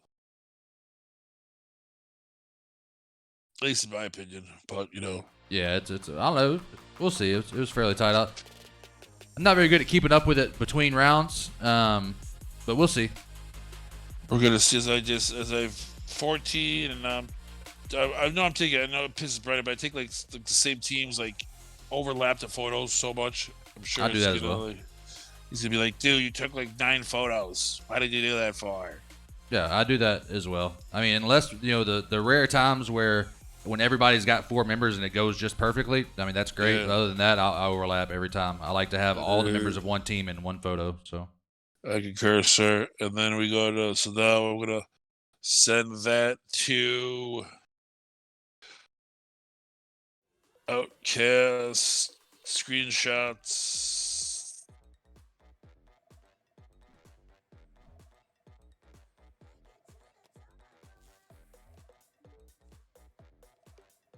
There we go. Now they're sent. All right. I've done my due diligence. So good for me. one thing we haven't talked about too much tonight is the tickets for the Claw Sox. Oh, that is correct. We've been so involved in the action, we forgot about the tickets. How many tickets have we sold tonight? 78 so far with 19 entrants. But I have not been doing my normal thing. I normally get in there and, every 2 to 3 minutes, I'm sending out something reminding people, buy your tickets, buy your tickets, buy your tickets. So People out there, listen. You get a free ticket. If you have 79 people, there's not 79 tickets, then there's a problem. You get a free ticket every time. Just hit exclamation point ticket. I know it's gonna be too late because by the time they hear this, it'll be 3 minutes later. But every time you come in here, exclamation point ticket, get your free ticket. Save your brownie points, but at least give yourself a chance every single time. yeah, I don't see why you wouldn't hit it at least once. I know. I mean, it makes no sense to me, but I'm not noticing I was the brains of this operation. All right, so while we're waiting, we'll hang out in the spotlight area. I can't think of anywhere better to do it. Not a next match. We could definitely hang out in the cooldown area, so let's do that. Cooldown area. Ooh, is that like a spa? Somewhat. So basically, So I think the biggest news here is that Tier 1 badasses didn't win. I think that's a pretty big thing. I mean, team that came in here, I mean, that's what people were pitching about. Now they go back to pitching about ping. all right, so for whatever reason, my alerts are not popping up, but I am seeing that we're having some gifted subs go in, so we're going to do sub hype in. That's very odd. How's our fault? How many subs does it have? We can do like a sub count so we can have something to push for. It just says 1K at the moment at the bottom. Sure that Browning. No, I mean subs. You have 1,000 subs. I don't think you have 1,000 subs. Oh no, I wish we had 1,000 subs. We'd be rolling in the dough. It'd be like $2,500 a month. We normally hang around 30 subs. Okay, so that's not so bad. 32. Yep.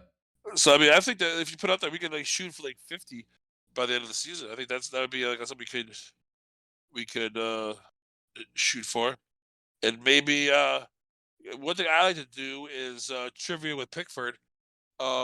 Go out there and maybe if you remind me next time, I'll send a obscure question. There's no way you can find out on the internet that pretty much I don't even know the answer to, and the first person to answer it. If you're doing the, I'll give you the answer, and the first person that gets it right, I'll gift him a sub. That's one of my favorite games to play, but it's an obscure question. You have no like, it's like so it'll be so like okay like what 2 teams did Pickford try out for before he started Misfire? Oh God, yeah, I can't. Don't waste that one. I don't know. Yeah, no, that's I don't even remember the answer. I remember one of them, but I don't remember the other one. One of the teams doesn't exist anymore, but I don't remember the other one. And yes, I made both the teams. I was offered a position in both the teams, but it was back in season 2 when my skill sets was considered good. Now, I've been looking to make it. I'd be like a manager, or I'd be like one of those guys that they let on the team just because I've been around for so long that they feel sorry for me. Right. Yeah. So big apologies to everybody out there who has subbed or followed or given anything for whatever reason. Stream Elements is on the fritz, I'm assuming, because all of these were working last time we did it. I've not changed a thing, but we thank you, everybody that has jumped in and subbed, or again, anything. Thank you so much. Our way of paying you back is with the giveaways. So please make sure to get in there and give out or collect your tickets. At least one, Yeah, like give Pickford yourself a says. chance. It's totally free. Don't throw away a free opportunity to get, win these clause size. And now, instead of it's technically a stunning clause size, technically it's win yourself a gift card to mobile gaming, mobile gaming core. Correct. So I mean, and then I tell you what, just if I would suggest, if you have an Apple product, you play on an Apple product, is go to their website and just you're gonna find stuff that you didn't know you wanted until you saw it because you didn't know it existed, and stuff they have so much stuff there that's not even if you're not even a gamer, just like really cool stuff for your iPhone. In my opinion, I mean, I purchased a couple things, and if you use the code Nick, you get 10% off your order. So, and I've used it more than once. So, yeah, and then I guess that probably goes to help Nick, the guy who does Nicky, who does it on Wednesdays. He probably gets some sort of like kickback or something for that, hopefully. But you do get 10% off. And the things are pretty well priced. So, like around like that 25, 30 at the very most, at like 10 to 15. Price range. Obviously, there are more expensive things, but usually it's like really, really high end cell phone covers. Gamer, the special plastic or special things you put over your screen that when you use them with the claw socks makes it even more sensitive. Plus, it adds protection. A lot of stuff like that. And of course, HyperX. I mean, what can I say about HyperX? It's the creme de la creme. What I like about it, even no matter what you buy, I don't know if I've said this before, but if you're a guy looking for Christmas presents or presents at all, and if you have $50 to spend or $500 to spend, you can find something in that price point to buy something or to buy for yourself.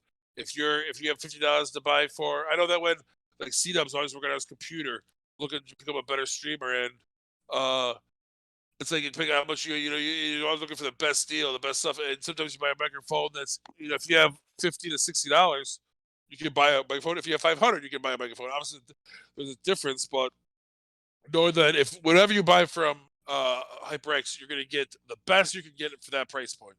And yes, the more you spend, the more whistles, the more bells you get, the more fancy stuff. But every product you buy there is going to do what it says it does and do it for a while. It's not going to break 15 minutes after you buy it. I mean, there's a lot of times I'm not saying other companies, but I will say like Belkin.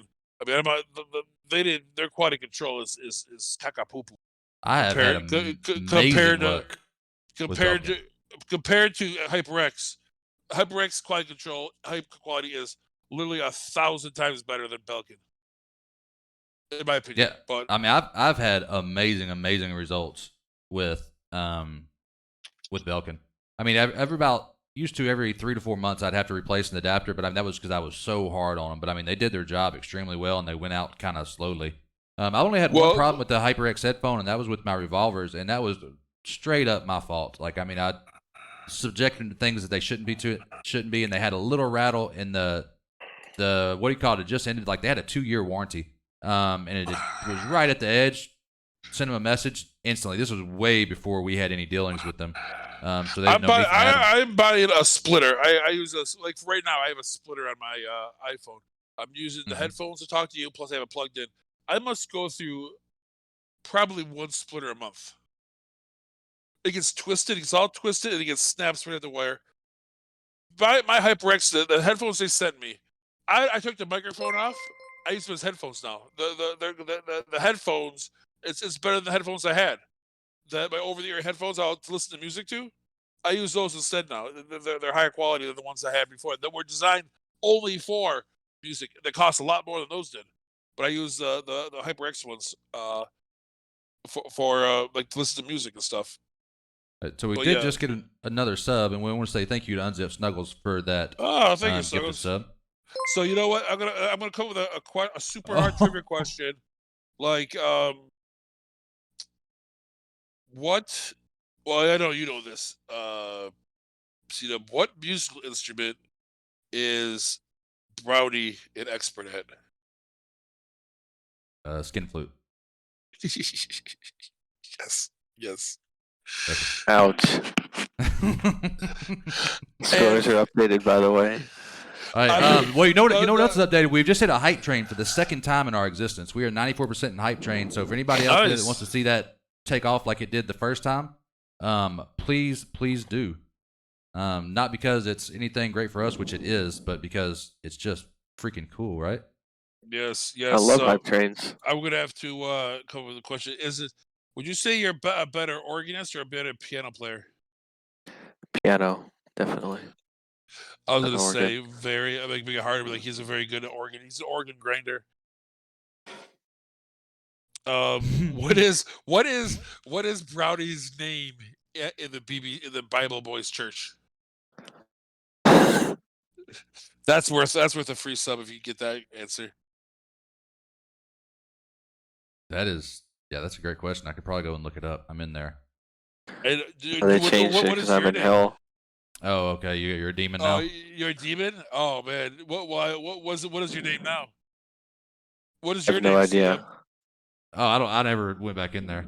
Oh man, I did enjoy it, but just never. I love it. That might be my favorite like Twitch show, besides this one. Actually, no, I probably like that one better because the hosts are better on that than on this one. The guy on this one is terrible. That guy Pickford, he's fucking trash.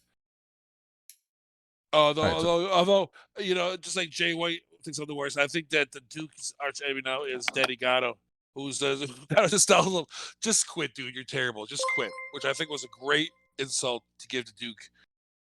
Instead of like having like a long thought out like insult, it was just quit, dude. Just quit.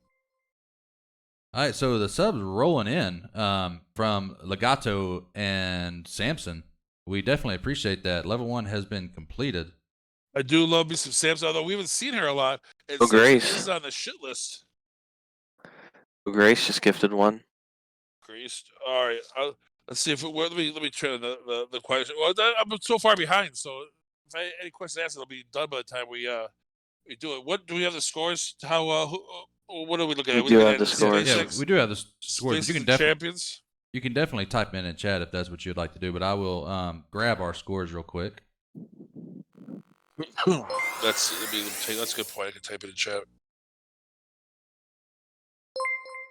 All right, so now, of course, it is working, thankfully.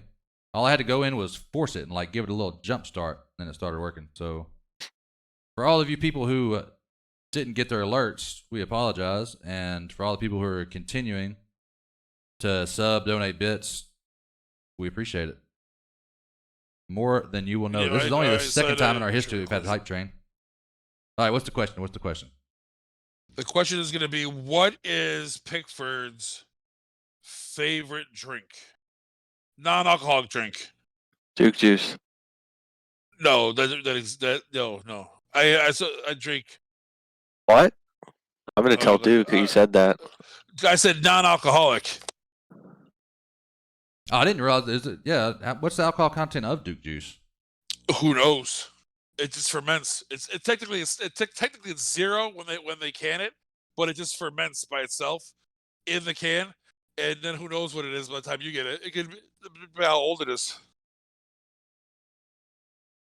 Skin elusive wrote skin flute. That's not right. Root beer. Yeah. Nope. Samson, no stop. Arnie Palmer. Nope.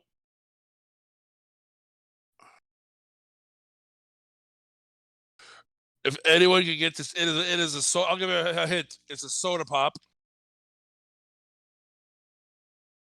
It is a soda pop. Although they can. Let me write it in.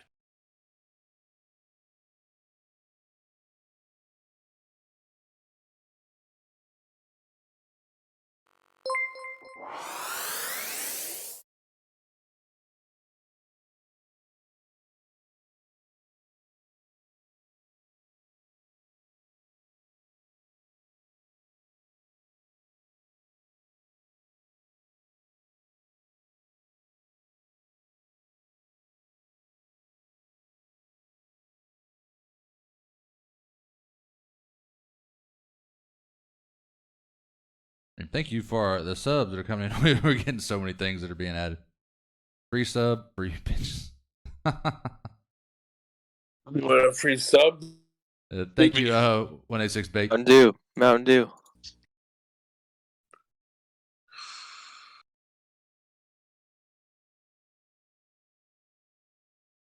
Who said that? Oh, Elusive got it. All right, Samson for the 100 bits. Appreciate you. Samson for another 100. We still appreciate you. All right, so who got the sub? Who got the free sub pick? Elusive, you got it right. I mean, you should know it. I check it every single day. Okay. I tell them that all the time.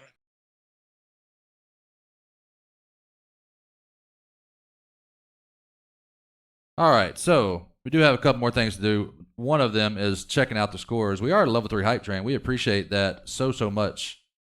Everybody who's contributing and everybody that's just watching, we appreciate that as much. Well, almost as much. A lot. We'll say that. We're going to do the scores, then we're going to do the giveaway? Mm-hmm. Yep, going to the scores right now. Let me refresh to make sure that they are accurate. All right, so coming out on top, Men of 4, 111 points. So they are breaking that 100-point threshold. They had 2 wins tonight, so congrats, Men of 4. I don't know that we see them up on top all the time.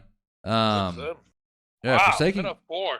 So right. They're gonna go. They're gonna move up to 5th place. They're gonna be in the Kishish. Yeah, Forsaken Gaming with 95 overall points. So I mean, quite a distance, Gaming honestly. That's 22. Yeah, 16 points back. So, and then SpaceX 2 points out of 2nd place with 93 points. Tequila Shots all the way down to 77 points. Yeah, I guess that's right. I have to do the math kind of quickly in my head. 19 on 17, so for Tequila Shots, so that's 234. Okay. Go ahead. Yeah, Thirst for Points, 71 points in 5th place. 16.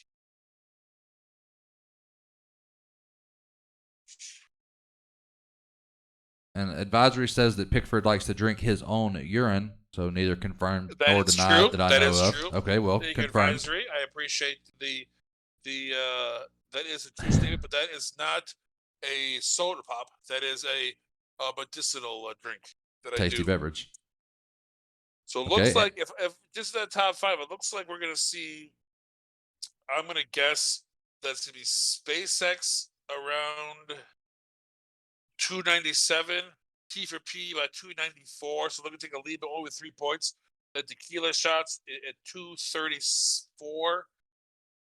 And then Forsaken Gaming 226, and then Men of 4 moving up to 5th place with 189 points. So we're gonna see a new 1st place team and a new 5th place team in that money. So Men of 4 getting into the cash, the prizes. Place everyone wants to be 5th place. All right, so OUTcast Alpha almost holding on to their the top 5, 3 points out of the top 5 at 68, trailing T for P by 3 points. 10 HP with the low kills actually is only 7 points back. The problem is that Men of 4 was a team right ahead of them, and then the team before that, OUTcast Alpha is Just for Fun, and Just for Fun was 49 points ahead of Alpha. So it's gonna be hard for them to close that distance in one night. Right. Yeah. I don't think it's at least going to keep it from falling off too Yeah, bad. they're gonna definitely distance on Just for Fun. But it's still good. They still have their work cut out for them to get to that top 5, which you saw OUTcast Alpha after week 2. I think they were in like 14th place, 13th place. They've really played strong to close that gap and be on the precipice of getting a top 5. All right. So let's see. I'm going to type in the chat. Unless, Brownie, you want to do a last chance in the chat for me real quick? I highlighted last chance. Brownie's not here. I'll do it. Let's do this. Let's go. Who's gonna win? Who's gonna win it all?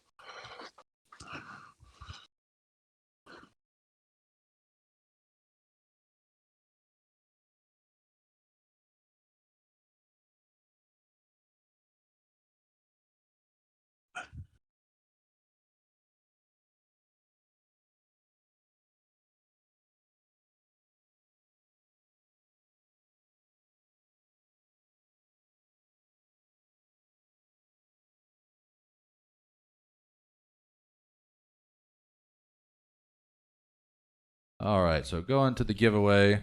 Let's go. Who's gonna win this? People get their last tickets in. All right, so the tickets did jump up. We went all the way to 134, 135. Still going Almost up. doubled it. As far as tickets, right? Almost doubled. That's pretty good. Yeah, doing great. Roto's getting a ticket in. People talking about Warzone, Hype Train, success. We're still moving up on the Hype Train. Thank you guys so much. Received level train. Hype. Oh, look, a new emote. That's cool. Nice. 7 subs and 400 bits. Guys, thank you so much for that. All right, we are closing the giveaway. Drawing a winner. Samson OP won the giveaway with a 5% chance. Let's see if I can get here and figure out how many that is. Did she won? Yeah. So Samson's still in here. I accept this beautiful gift from the gods. Yes, so Samson is in here. We will take a look at the second screen of the scores just because that's what we're supposed to do. Top Strikers 13th, followed by Roar, Mobile Warriors, SpaceX Red, Ghost Melee, for Obea Man, Esport Just for Fun, The Great State of New Hampshire, Autobots, Outcast Bravo, Misfire, and then 10X Esports Black, who is a new team for me. They did not play a single round tonight because they have 0 points. I would say it's a new team for me, but it's still a team that doesn't exist for me. So, play next time. So I'm going to bed, gents. It's 1 in the morning. That's past my bedtime. I got to be to work in the morning.